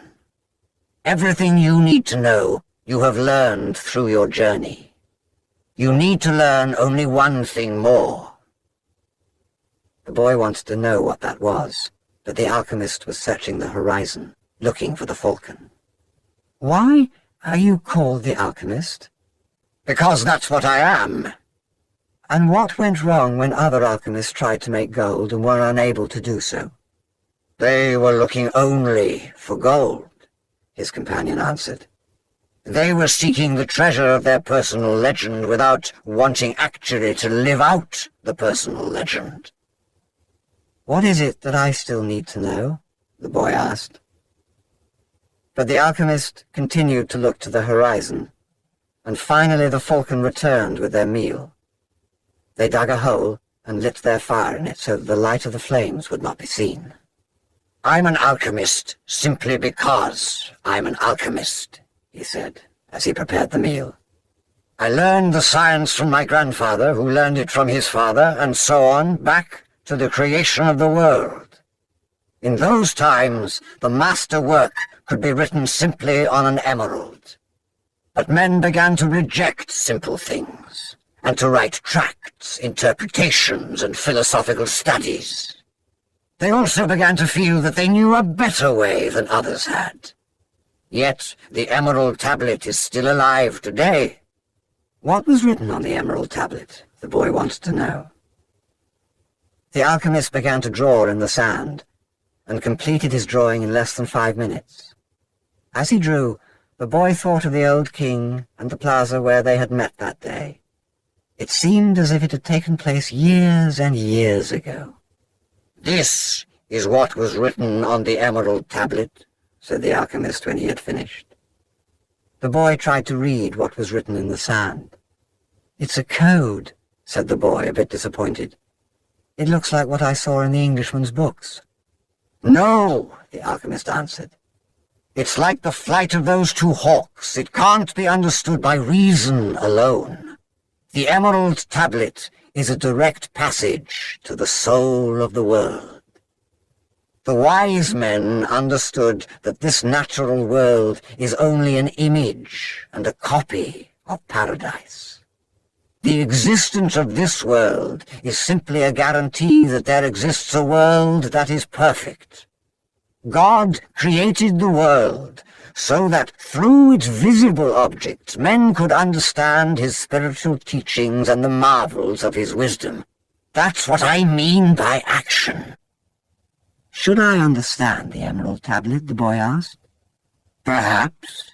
If you were in a laboratory of alchemy, this would be the right time to study the best way to understand the emerald tablet. But you are in the desert, so immerse yourself in it. The desert will give you an understanding of the world. In fact, anything on the face of the earth will do that. You don't even have to understand the desert. All you have to do is contemplate a simple grain of sand, and you will see in it all the marvels of creation. How do I immerse myself in the desert? Listen to your heart. It knows all things because it came from the soul of the world, and it will one day return there. They crossed the desert for another 2 days in silence. The alchemist had become much more cautious because they were approaching the area where the most violent battles were being waged. As they moved along, the boy tried to listen to his heart. It was not easy to do. In earlier times, his heart had always been ready to tell its story, but lately that wasn't true. There had been times when his heart spent hours telling of its sadness, and at other times it became so emotional over the desert sunrise that the boy had to hide his tears. His heart beat fastest when it spoke to the boy of treasure, and more slowly when the boy stared entranced at the endless horizons of the desert. But his heart was never quiet, even when the boy and the alchemist had fallen into silence. "Why do we have to listen to our hearts?" the boy asked when they had made camp that day. Because wherever your heart is, that is where you'll find your treasure. "But my heart is agitated," the boy said. "It has its dreams, it gets emotional, and it's become passionate over a woman of the desert. It asks things of me, and it keeps me from sleeping many nights when I'm thinking about her." Well, that's good. Your heart is alive. Keep listening to what it has to say. During the next 3 days, the two travelers passed by a number of armed tribesmen and saw others on the horizon. The boy's heart began to speak of fear. It told him stories it had heard from the soul of the world, stories of men who sought to find their treasure and never succeeded. Sometimes it frightened the boy with the idea that he might not find his treasure, or that he might die there in the desert. At other times, it told the boy that it was satisfied. It had found love and riches. "My heart is a traitor," the boy said to the alchemist when they had paused to rest their horses. "It doesn't want me to go on." "Oh, that makes sense," the alchemist answered. "Naturally, it's afraid that in pursuing your dream you might lose everything you've won." "Well then, why should I listen to my heart?" "Because you will never again be able to keep it quiet. Even if you pretend not to have heard what it tells you, it will always be there inside you, repeating to you what you're thinking about life and about the world." "You mean I should listen, even if it's treasonous?" "Treason is a blow that comes unexpectedly. If you know your heart well, it will never be able to do that to you, because you'll know its dreams and wishes, and will know how to deal with them. You will never be able to escape from your heart, so it's better to listen to what it has to say. That way, you'll never have to fear an unanticipated blow." The boy continued to listen to his heart as they crossed the desert. He came to understand its dodges and tricks, and to accept it as it was. He lost his fear, and forgot about his need to go back to the oasis, because one afternoon his heart told him that it was happy. "Even though I complain sometimes," it said, "it's because I'm the heart of a person, and people's hearts are that way. People are afraid to pursue their most important dreams, because they feel they don't deserve them, or that they'll be unable to achieve them. We, their hearts, become fearful just thinking of loved ones who go away forever, or of moments that could have been good but weren't, or of treasures that might have been found but were forever hidden in the sands. Because when these things happen, we suffer terribly." "My heart's afraid that it'll have to suffer," the boy told the alchemist one night as they looked up at the moonless sky. "Tell your heart that the fear of suffering is worse than the suffering itself, and that no heart has ever suffered when it goes in search of its dreams, because every second of the search is a second's encounter with God and with eternity." "Every second of the search is an encounter with God," the boy told his heart. "When I have been truly searching for my treasure, every day has been luminous, because I've known that every hour was a part of the dream that I would find it. When I have been truly searching for my treasure, I've discovered things along the way that I never would have seen had I not had the courage to try things that seemed impossible for a shepherd to achieve." So his heart was quiet for an entire afternoon. That night, the boy slept deeply, and when he awoke, his heart began to tell him things that came from the soul of the world. It said that all people who are happy have God within them, and that happiness could be found in a grain of sand from the desert, as the alchemist had said, because a grain of sand is a moment of creation, and the universe has taken millions of years to create it. Everyone on earth has a treasure that awaits him, his heart said. We, people's hearts, seldom say much about those treasures because people no longer want to go in search of them. We speak of them only to children. Later we simply let life proceed in its own direction, towards its own fate. But, unfortunately, very few follow the path laid out for them, the path to their personal legends and to happiness. Most people see the world as a threatening place, and because they do, the world turns out indeed to be a threatening place. So we, their hearts, speak more and more softly. We never stop speaking out, but we begin to hope that our words won't be heard. We don't want people to suffer because they don't follow their hearts. "Why don't people's hearts tell them to continue to follow their dreams?" the boy asked the alchemist. "Because that's what makes a heart suffer most, and hearts don't like to suffer." From then on, the boy understood his heart. He asked it, please, never to stop speaking to him. He asked that, when he wandered far from his dreams, his heart press him and sound the alarm. The boy swore that every time he heard the alarm, he would heed its message. That night, he told all of this to the alchemist, and the alchemist understood that the boy's heart had returned to the soul of the world. "So what should I do now?" the boy asked. "Continue in the direction of the pyramids," said the alchemist, "and continue to pay heed to the omens. Your heart is still capable of showing you where the treasure is." "Is that the one thing I still needed to know?" "No," the alchemist answered. "What you still need to know is this. Before a dream is realized, the soul of the world tests everything that was learned along the way. It does this not because it is evil, but so that we can, in addition to realizing our dreams, master the lessons we've learned as we've moved toward that dream. That's the point at which most people give up. It's the point at which, as we say in the language of the desert, one dies of thirst just when the palm trees have appeared on the horizon. Every search begins with beginner's luck, and every search ends with the victors being severely tested." The boy remembered an old proverb from his country. It said that the darkest hour of the night came just before the dawn. On the following day, the first clear sign of danger appeared. 3 armed tribesmen approached and asked what the boy and the alchemist were doing there. "I'm hunting with my falcon," the alchemist answered. "We're going to have to search you to see whether you're armed," one of the tribesmen said. The alchemist dismounted slowly, and the boy did the same. "Why are you carrying money?" asked the tribesman when he had searched the boy's bag. I need to get to the pyramids," he said. The tribesman who was searching the alchemist's belongings found a small crystal flask filled with a liquid and a yellow glass egg that was slightly larger than a chicken's egg. "What are these things?" he asked. "That's the philosopher's stone and the elixir of life. It's the master work of the alchemists.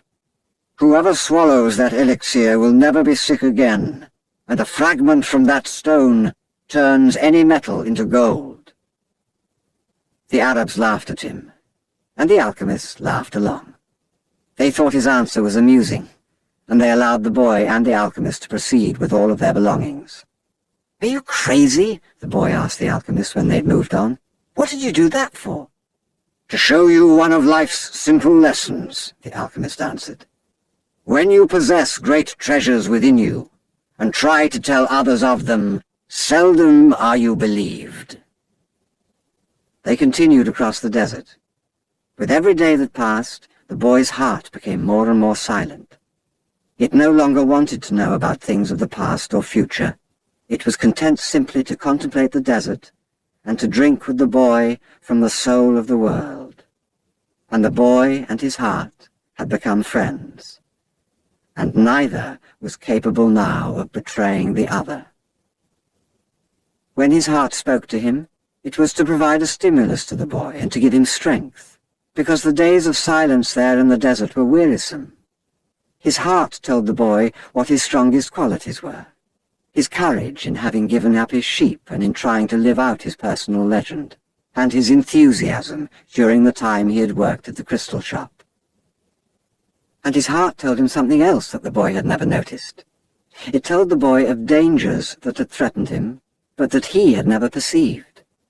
His heart said that one time it had hidden the rifle the boy had taken from his father, because of the possibility that the boy might wound himself. And it reminded the boy of the day when he had been ill and vomiting out in the fields, after which he had fallen into a deep sleep. There had been 2 thieves further ahead who were planning to steal the boy's sheep and murder him. But since the boy hadn't passed by, they had decided to move on, thinking that he had changed his route. "Does a man's heart always help him?" the boy asked the alchemist. "Mostly just the hearts of those who are trying to realize their personal legends. But they do help children, drunkards, and the elderly, too." "Does that mean I'll never run into danger?" "It means only that the heart does what it can," the alchemist said. One afternoon they passed by the encampment of one of the tribes. At each corner of the camp were Arabs garbed in beautiful white robes with arms at the ready. The men were smoking their hookahs and trading stories from the battlefield. No one paid any attention to the two travellers. "There's no danger," the boy said when they had moved on past the encampment.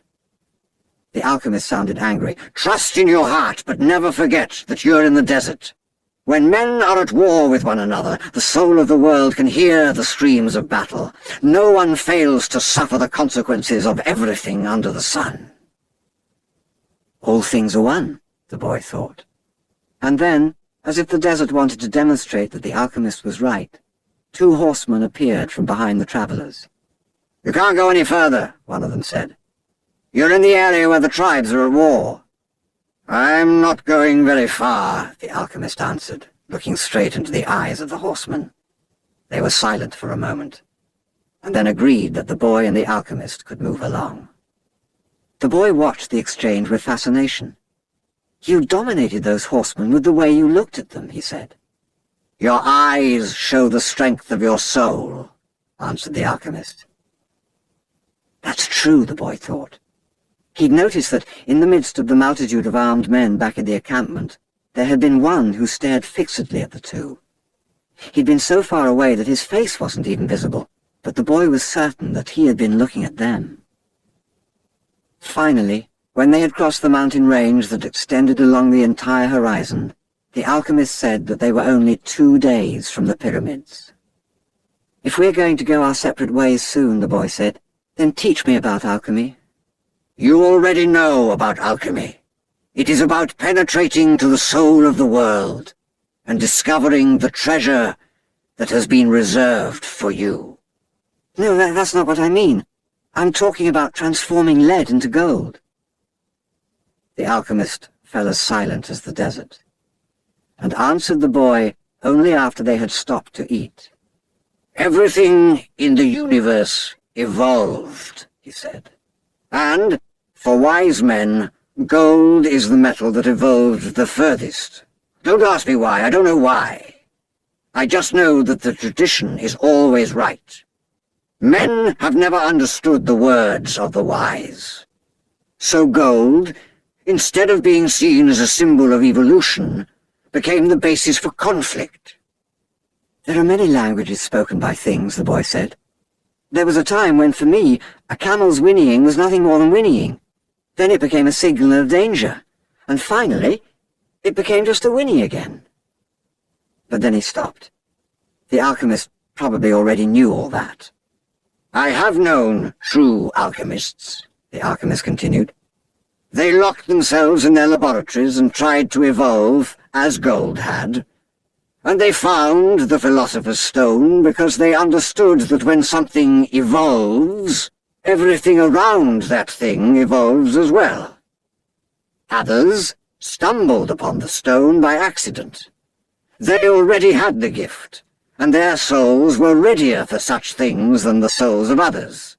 But they don't count. They're quite rare. And then there were the others who were interested only in gold. They never found the secret. They forgot that lead, copper, and iron have their own personal legends to fulfill. And anyone who interferes with the personal legend of another thing never will discover his own."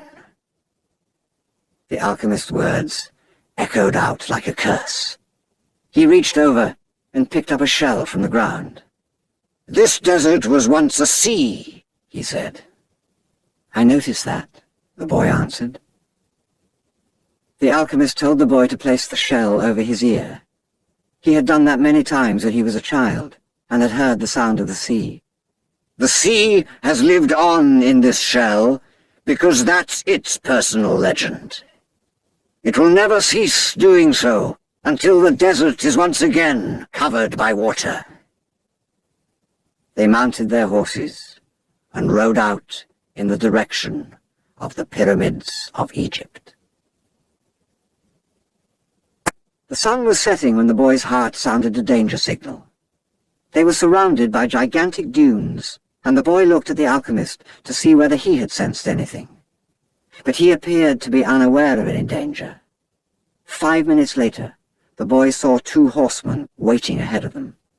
Before he could say anything to the alchemist, the 2 horsemen had become 10, and then 100. And then they were everywhere in the dunes.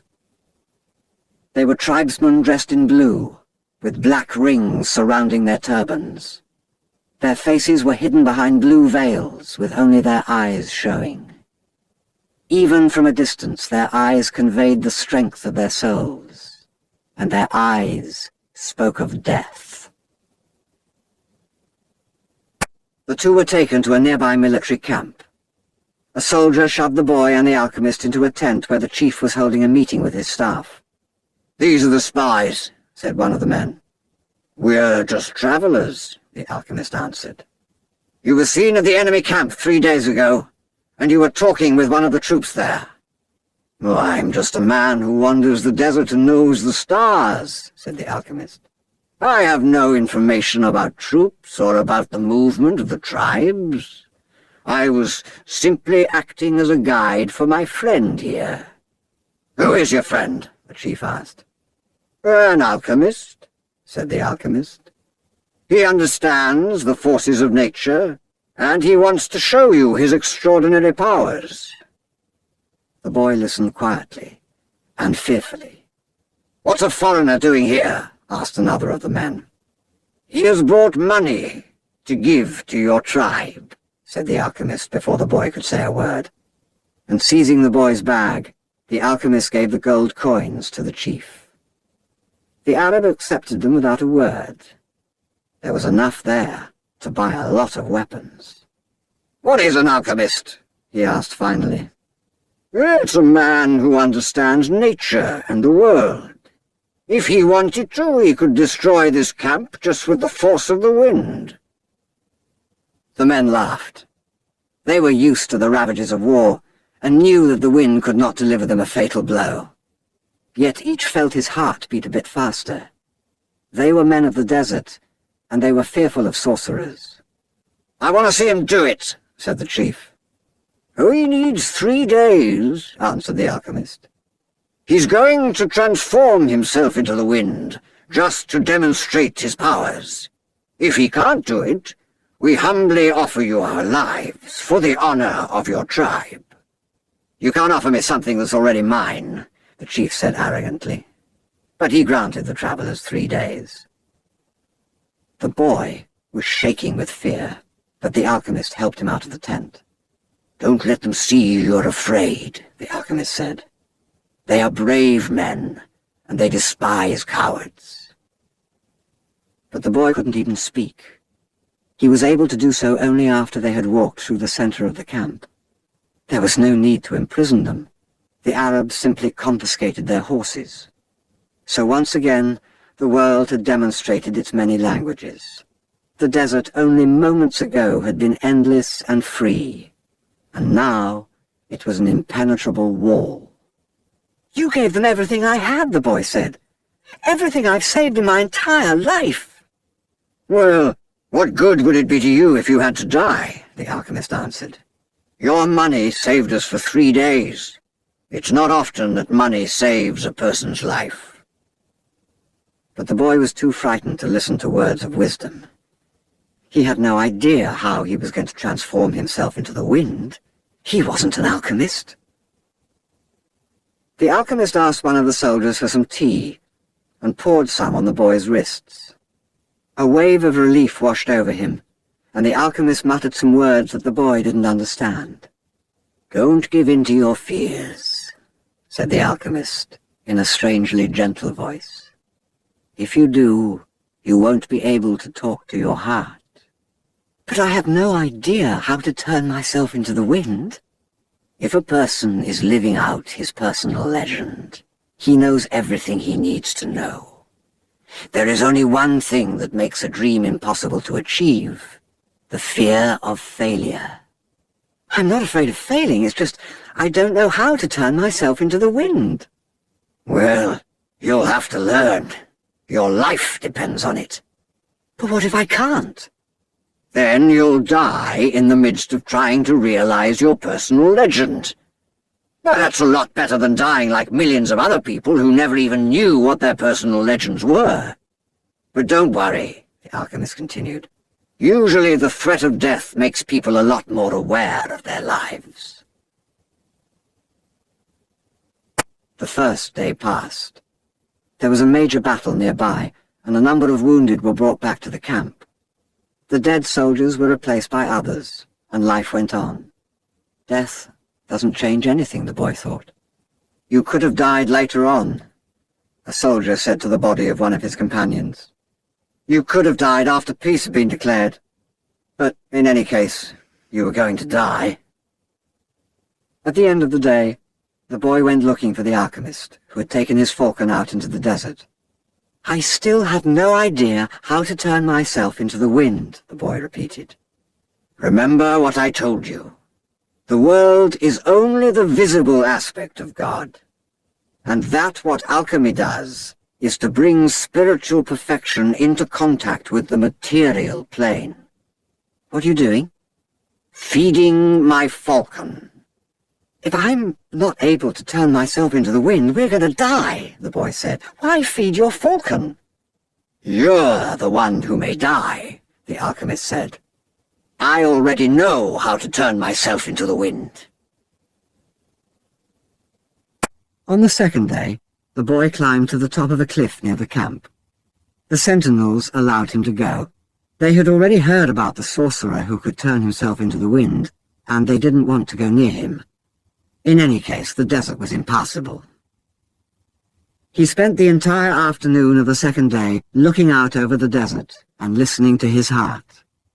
The boy knew the desert sensed his fear. They both spoke the same language. On the third day, the chief met with his officers. He called the alchemist to the meeting and said, Let's go and see the boy who turns himself into the wind. Let's, the alchemist answered. The boy took them to the cliff where he had been on the previous day. He told them all to be seated. It's going to take a while, the boy said. We're in no hurry, the chief answered. We're men of the desert. The boy looked out at the horizon. There were mountains in the distance, and there were dunes, rocks, and plants that insisted on living where survival seemed impossible. There was the desert that he had wandered for so many months. Despite all that time, he knew only a small part of it. Within that small part, he had found an Englishman, caravans, tribal wars, and an oasis with 50,000 palm trees and 300 wells. What do you want here today? The desert asked him. Didn't you spend enough time looking at me yesterday? Somewhere, you're holding the person I love, the boy said. So when I look out over your sands, I'm also looking at her. I want to return to her. And I need your help so that I can turn myself into the wind. What is love? The desert asked. Love is the falcon's flight over your sands. Because for him, you are a green field from which he always returns with game. He knows your rocks, your dunes, and your mountains, and you are generous to him. The falcon's beak carries bits of me myself, the desert said. For years I care for his game, feeding it with the little water that I have, and then I show him where the game is, and one day, as I enjoy the fact that his game thrives on my surface, the falcon dives out of the sky and takes away what I've created.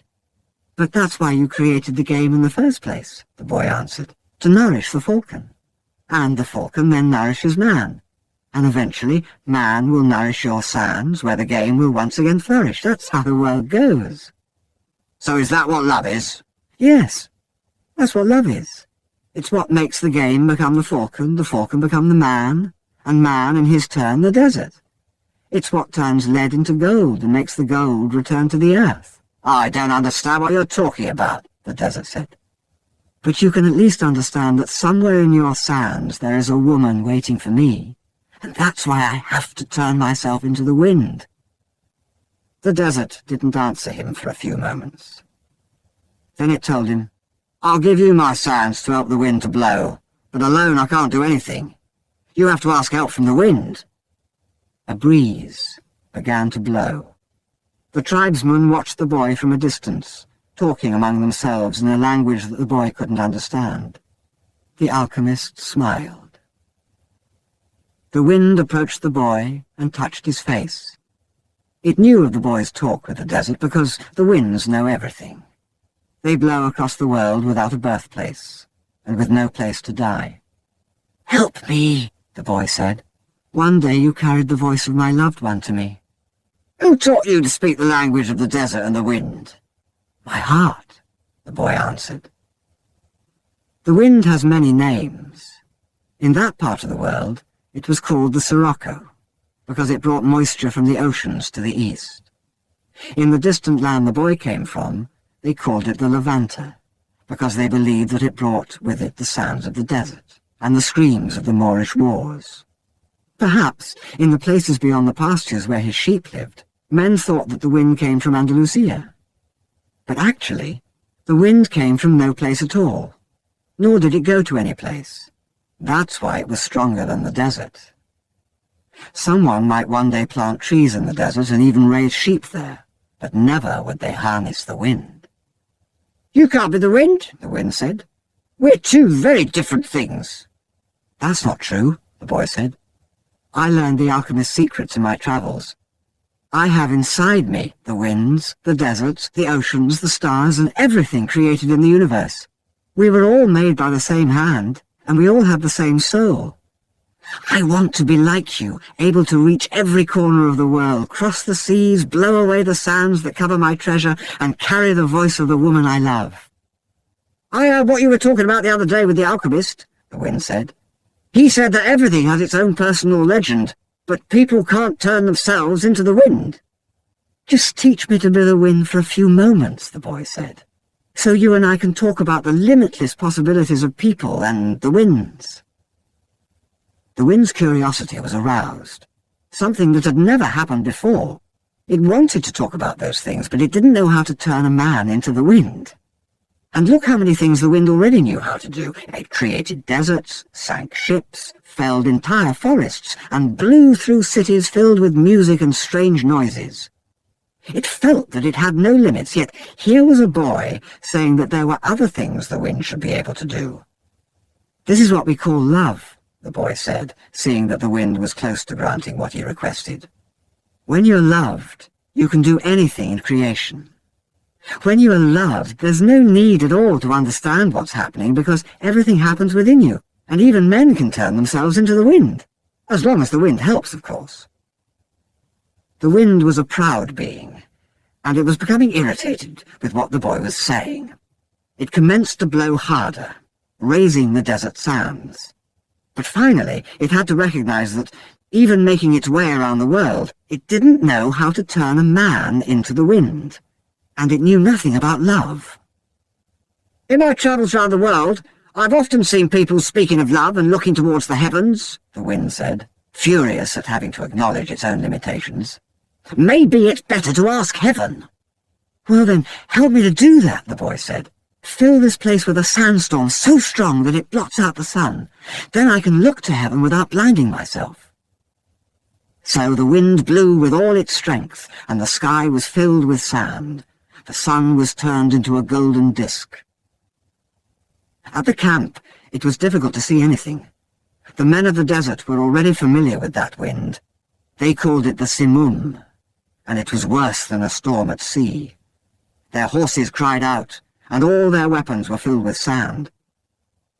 On the heights, one of the commanders turned to the chief and said, "Maybe we'd better end this." They could barely see the boy. Their faces were covered with the blue cloths, and their eyes showed fear.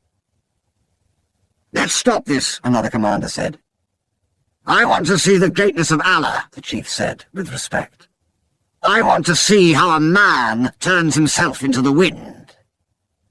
But he made a mental note of the names of the two men who had expressed their fear. As soon as the wind stopped, he was going to remove them from their commands, because true men of the desert are not afraid. "The wind told me that you know about love," the boy said to the sun. "If you know about love, you must also know about the soul of the world, because it's made of love." "From where I am," the sun said, "I can see the soul of the world. It communicates with my soul, and together we cause the plants to grow and the sheep to seek out shade. From where I am, and I'm a long way from the earth, I learned how to love. I know that if I came even a little bit closer to the earth, everything there would die, and the soul of the world would no longer exist. So we contemplate each other, and we want each other, and I give it life and warmth, and it gives me my reason for living. So you know about love, the boy said. And I know the soul of the world, because we've talked at great lengths to each other during this endless trip through the universe. It tells me that its greatest problem is that, up until now, only the minerals and vegetables understand that all things are one. That there's no need for iron to be the same as copper, or copper the same as gold. Each performs its own exact function as unique being, and everything would be a symphony of peace if the hand that wrote all this had stopped on the 5th day of creation. But there was a 6th day, the sun went on. You are wise because you observe everything from a distance, the boy said. But you don't know about love. If there hadn't been a 6th day, man would not exist. Copper would always be just copper, and lead just lead. It's true that everything has its personal legend, but one day that personal legend will be realized, so each thing has to transform itself into something better, and to acquire a new personal legend, until someday the soul of the world becomes one thing only. The sun thought about that, and decided to shine more brightly. The wind, which was enjoying the conversation, started to blow with greater force, so the sun would not blind the boy. This is why alchemy exists, the boy said, so that everyone will search for his treasure, find it, and then want to be better than he was in his former life. Lead will play its role until the world has no further need for lead, and then lead will have to turn itself into gold. That's what alchemists do. They show that when we strive to become better than we are, everything around us becomes better too. Well, why did you say that I don't know about love? The sun asked the boy. Because it's not love to be static like the desert, nor is it love to roam the world like the wind. And it's not love to see everything from a distance like you do. Love is the force that transforms and improves the soul of the world. When I first reached through to it, I thought the soul of the world was perfect. But later I could see that it was like other aspects of creation, and had its own passions and wars. It is we who nourish the soul of the world, and the world we live in will be either better or worse depending on whether we become better or worse. And that's where the power of love comes in, because when we love, we always strive to become better than we are. So what do you want of me? The sun asked. I want you to help me turn myself into the wind, the boy answered. Nature knows me as the wisest being in creation, the sun said. But I don't know how to turn you into the wind. Then whom should I ask? The sun thought for a minute. The wind was listening closely and wanted to tell every corner of the world that the sun's wisdom had its limitations, that it was unable to deal with this boy who spoke the language of the world. Speak to the hand that wrote all, said the sun.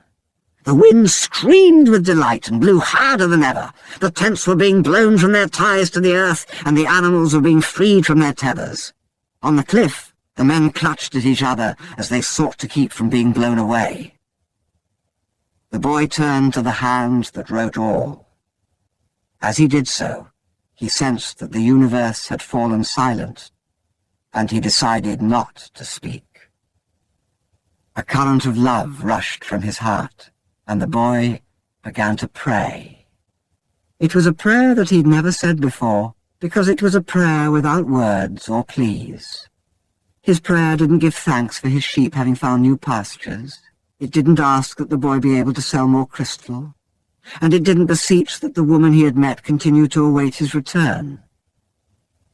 In the silence, the boy understood that the desert, the wind, and the sun were also trying to understand the signs written by the hand, and were seeking to follow their paths, and to understand what had been written on a single emerald.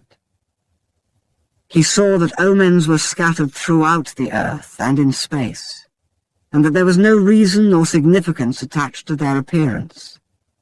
He could see that not the deserts, nor the winds, nor the sun, nor people knew why they had been created, but that the hand had a reason for all of this, and that only the hand could perform miracles, or transform the sea into a desert, or a man into the wind, because only the hand understood that it was a larger design that had moved the universe to the point at which 6 days of creation had evolved into a masterwork.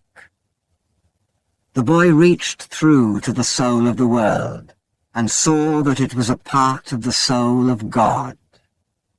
And he saw that the soul of God was his own soul, and that he, a boy, could perform miracles.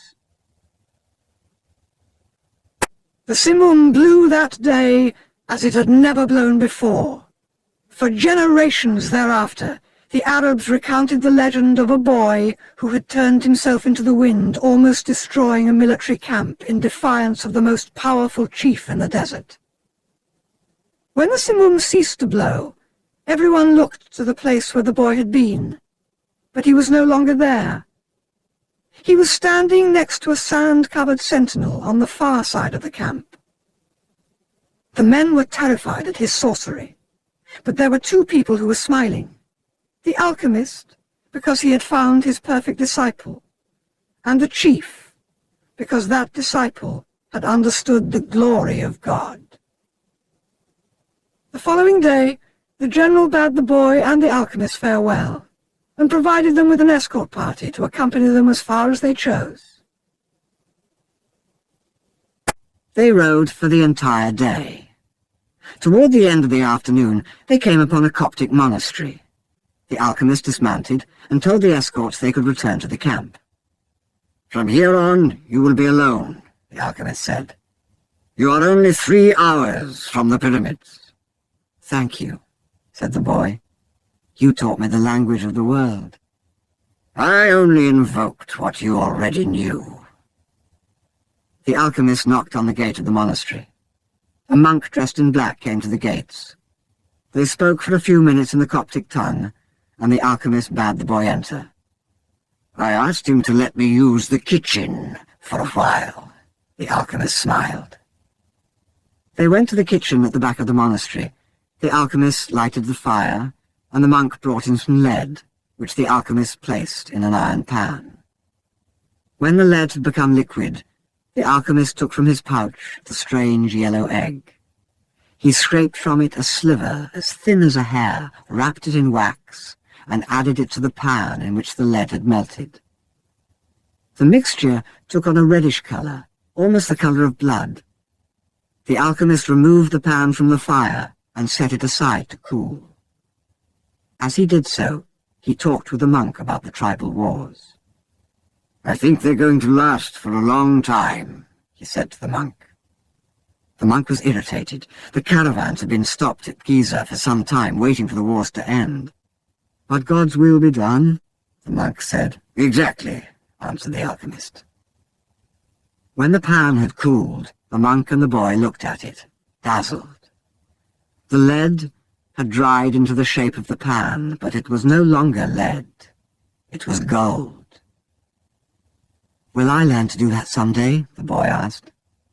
"This was my personal legend, not yours," the alchemist answered. "But I wanted to show you that it was possible." They returned to the gates of the monastery. There, the alchemist separated the disc into 4 parts. "This is for you," he said, holding one of the parts out to the monk. "It's for your generosity to the pilgrims." "But this payment goes well beyond my generosity," the monk responded. "Don't say that again. Life might be listening, and give you less the next time." The alchemist turned to the boy. "This is for you, to make up for what you gave to the general." The boy was about to say that it was much more than he had given to the general, but he kept quiet because he had heard what the alchemist said to the monk. "And this is for me," said the alchemist, keeping one of the parts. "because I have to return to the desert where there are tribal wars." He took the fourth part and handed it to the monk. "This is for the boy, if he ever needs it." "But I'm going in search of my treasure," the boy said. "I'm very close to it now." "And I'm certain you'll find it," the alchemist said. "Then why this?" "Because you have already lost your savings twice, once to the thief and once to the general. I'm an old, superstitious Arab, and I believe in our proverbs. There's one that says, 'Everything that happens once can never happen again, but everything that happens twice will surely happen a third time.'" They mounted their horses. "I want to tell you a story about dreams," said the alchemist. The boy brought his horse closer. "In ancient Rome, at the time of Emperor Tiberius, there lived a good man who had 2 sons. One was in the military and had been sent to the most distant regions of the empire. The other son was a poet, and delighted all of Rome with his beautiful verses. One night, the father had a dream. An angel appeared to him, and told him that the words of one of his sons would be learned and repeated throughout the world for all generations to come. The father woke from his dream grateful and crying, because life was generous and had revealed to him something any father would be proud to know. Shortly thereafter, the father died as he tried to save a child who was about to be crushed by the wheels of a chariot. Since he had lived his entire life in a manner that was correct and fair, he went directly to heaven, where he met the angel that had appeared in his dream. "You were always a good man," the angel said to him. "You lived your life in a loving way and died with dignity. I can now grant you any wish you desire." "Life was good to me," the man said. "When you appeared in my dream, I felt that all my efforts had been rewarded because my son's poems will be read by men for generations to come. I don't want anything for myself, but any father would be proud of the fame achieved by one whom he had cared for as a child and educated as he grew up. Sometime in the distant future, I would like to see my son's words." The angel touched the man's shoulder, and they were both projected far into the future. They were in an immense setting, surrounded by thousands of people speaking in a strange language. The man wept with happiness. "I knew that my son's poems were immortal," he said to the angel through his tears. "Can you please tell me which of my son's poems these people are repeating?" The angel came closer to the man, and with tenderness led him to a bench nearby, where they sat down. "The verses of your son, who was the poet, were very popular in Rome," the angel said. "Everybody loved them and enjoyed them. But when the reign of Tiberius ended, his poems were forgotten. The words you're hearing now are those of your son in the military." The man looked at the angel in surprise. "Your son went to serve at a distant place and became a centurion. He was just and good. One afternoon, one of his servants fell ill, and it appeared that he would die. Your son had heard of a rabbi who was able to cure illnesses, and he rode out for days and days in search of this man. Along the way, he learned that the man he was seeking was the Son of God. He met others who had been cured by him, and they instructed your son in the man's teachings. And so, despite the fact he was a Roman centurion, he converted to their faith. Shortly thereafter, he reached the place where the man he was looking for was visiting. He told the man that one of his servants was gravely ill, and the rabbi made ready to go to his house with him. But the centurion was a man of faith, and looking into the eyes of the rabbi, he knew that he was surely in the presence of the Son of God. "And this is what your son said," the angel told the man. "These are the words he said to the rabbi at that point, and they have never been forgotten. 'My Lord, I am not worthy that you should come under my roof, but only speak a word, and my servant will be healed.'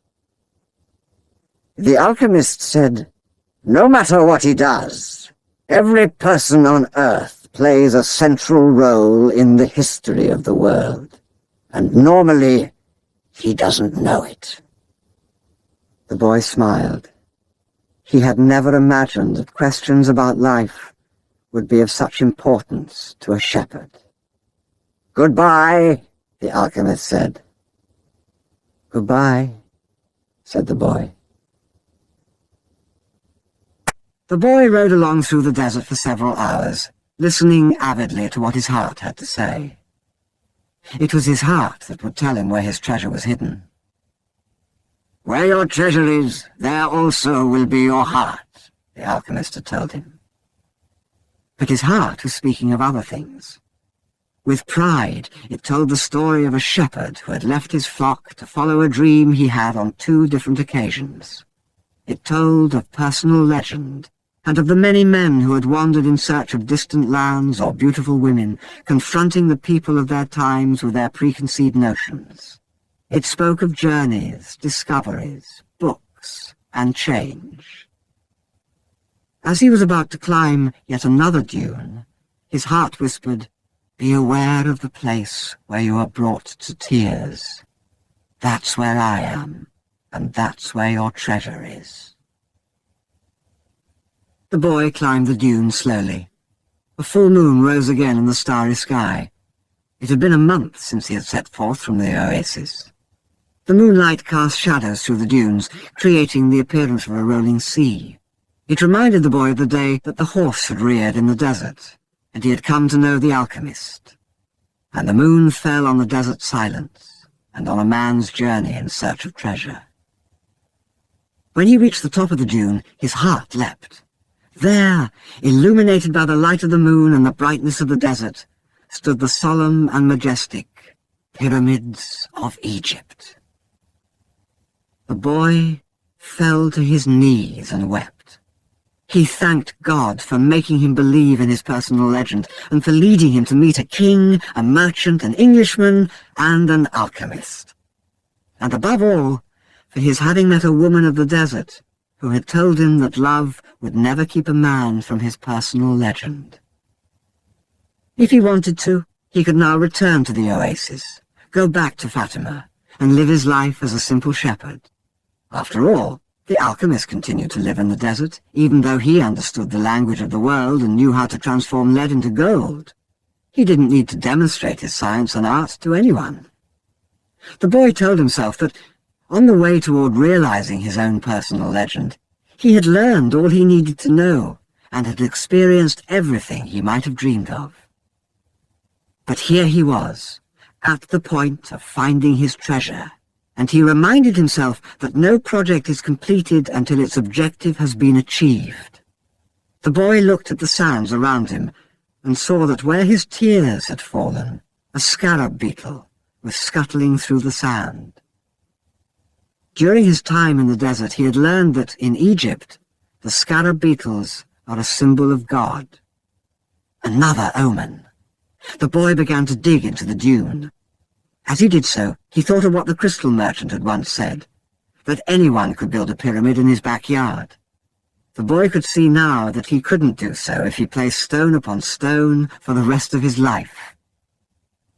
Throughout the night, the boy dug at the place he had chosen, but found nothing. He felt weighted down by the centuries of time since the pyramids had been built, but he didn't stop. He struggled to continue digging as he fought the wind, which often blew the sand back into the excavation. His hands were abraded and exhausted, but he listened to his heart. It had told him to dig where his tears fell. As he was attempting to pull out the rocks he encountered, he heard footsteps. several figures approached him. Their backs were to the moonlight, and the boy could see neither their eyes nor their faces. "What are you doing here?" one of the figures demanded. Because he was terrified, the boy didn't answer. He had found where his treasure was, and was frightened of what might happen. "We're refugees from the tribal wars and we need money," the other figure said. "What are you hiding there?" "I'm not hiding anything," the boy answered. But one of them seized the boy and yanked him back out of the hole. Another, who was searching the boy's bags, found the piece of gold. "There's gold here," he said. The moon shone on the face of the Arab who had seized him, and in the man's eyes the boy saw death. "He's probably got more gold hidden in the ground." They made the boy continue digging, but he found nothing. As the sun rose, the men began to beat the boy. He was bruised and bleeding. His clothing was torn to shreds, and he felt that death was near. "What good is money to you if you're going to die? It's not often that money can save someone's life," the alchemist had said. Finally the boy screamed at the men, "I'm digging for treasure!" And although his mouth was bleeding and swollen, he told his attackers that he had twice dreamed of a treasure hidden near the pyramids of Egypt. The man who appeared to be the leader of the group spoke to one of the others. "Leave him. He doesn't have anything else. He must have stolen this gold." The boy fell to the sand, nearly unconscious. The leader shook him and said, "We're leaving." But before they left, he came back to the boy and said, "You're not going to die, you'll live. And you'll learn that a man shouldn't be so stupid. 2 years ago, right here on this spot, I had a recurrent dream too. I dreamed that I should travel to the fields of Spain and look for a ruined church where shepherds and their sheep slept. In my dream there was a sycamore growing out of the ruins of the sacristy, and I was told that if I dug at the roots of the sycamore, I would find a hidden treasure. I'm not so stupid as to cross an entire desert just because of a recurrent dream." And they disappeared. The boy stood up shakily and looked once more at the pyramids. They seemed to laugh at him, and he laughed back, his heart bursting with joy, because now he knew where his treasure was. The boy reached the small abandoned church just as night was falling. The sycamore was still there in the sacristy, and the stars could still be seen through the half-destroyed roof. He remembered the time he had been there with his sheep. It had been a peaceful night, except for the dream. Now he was here not with his flock, but with a shovel. He sat, looking at the sky for a long time. Then he took from his knapsack a bottle of wine and drank some. He remembered the night in the desert, when he had sat with the alchemist as they looked at the stars and drank wine together. He thought of the many roads he had travelled, and of the strange way God had chosen to show him his treasure. If he hadn't believed in the significance of recurrent dreams, he would not have met the gypsy woman, the king, the thief, or, well, it's a long list. But the path was written in the omens, and there was no way I could go wrong, he said to himself. He fell asleep, and when he awoke the sun was already high. He began to dig at the base of the sycamore. "You old sorcerer!" the boy shouted up to the sky. "You knew the whole story. You even left a bit of gold at the monastery so I could get back to this church. The monk laughed when he saw me come back in tatters. Couldn't you have saved me from that?" "No," he heard the voice on the wind say. "If I had told you, you wouldn't have seen the pyramids. They're beautiful, aren't they?" The boy smiled and continued digging. Half an hour later, his shovel hit something solid. An hour later, he had before him a chest of Spanish gold coins. There were also precious stones, gold masks adorned with red and white feathers, and stone statues embedded with jewels. The spoils of a conquest that the country had long ago forgotten, and that some conquistador had failed to tell his children about. The boy took out Urim and Thummim from his bag. He had used the stones only once, one morning when he was at a marketplace. His life and his path had always provided him with enough omens. He placed Urim and Thummim in the chest. They were also a part of his new treasure, because they were a reminder of the old king, whom he would never see again. It's true.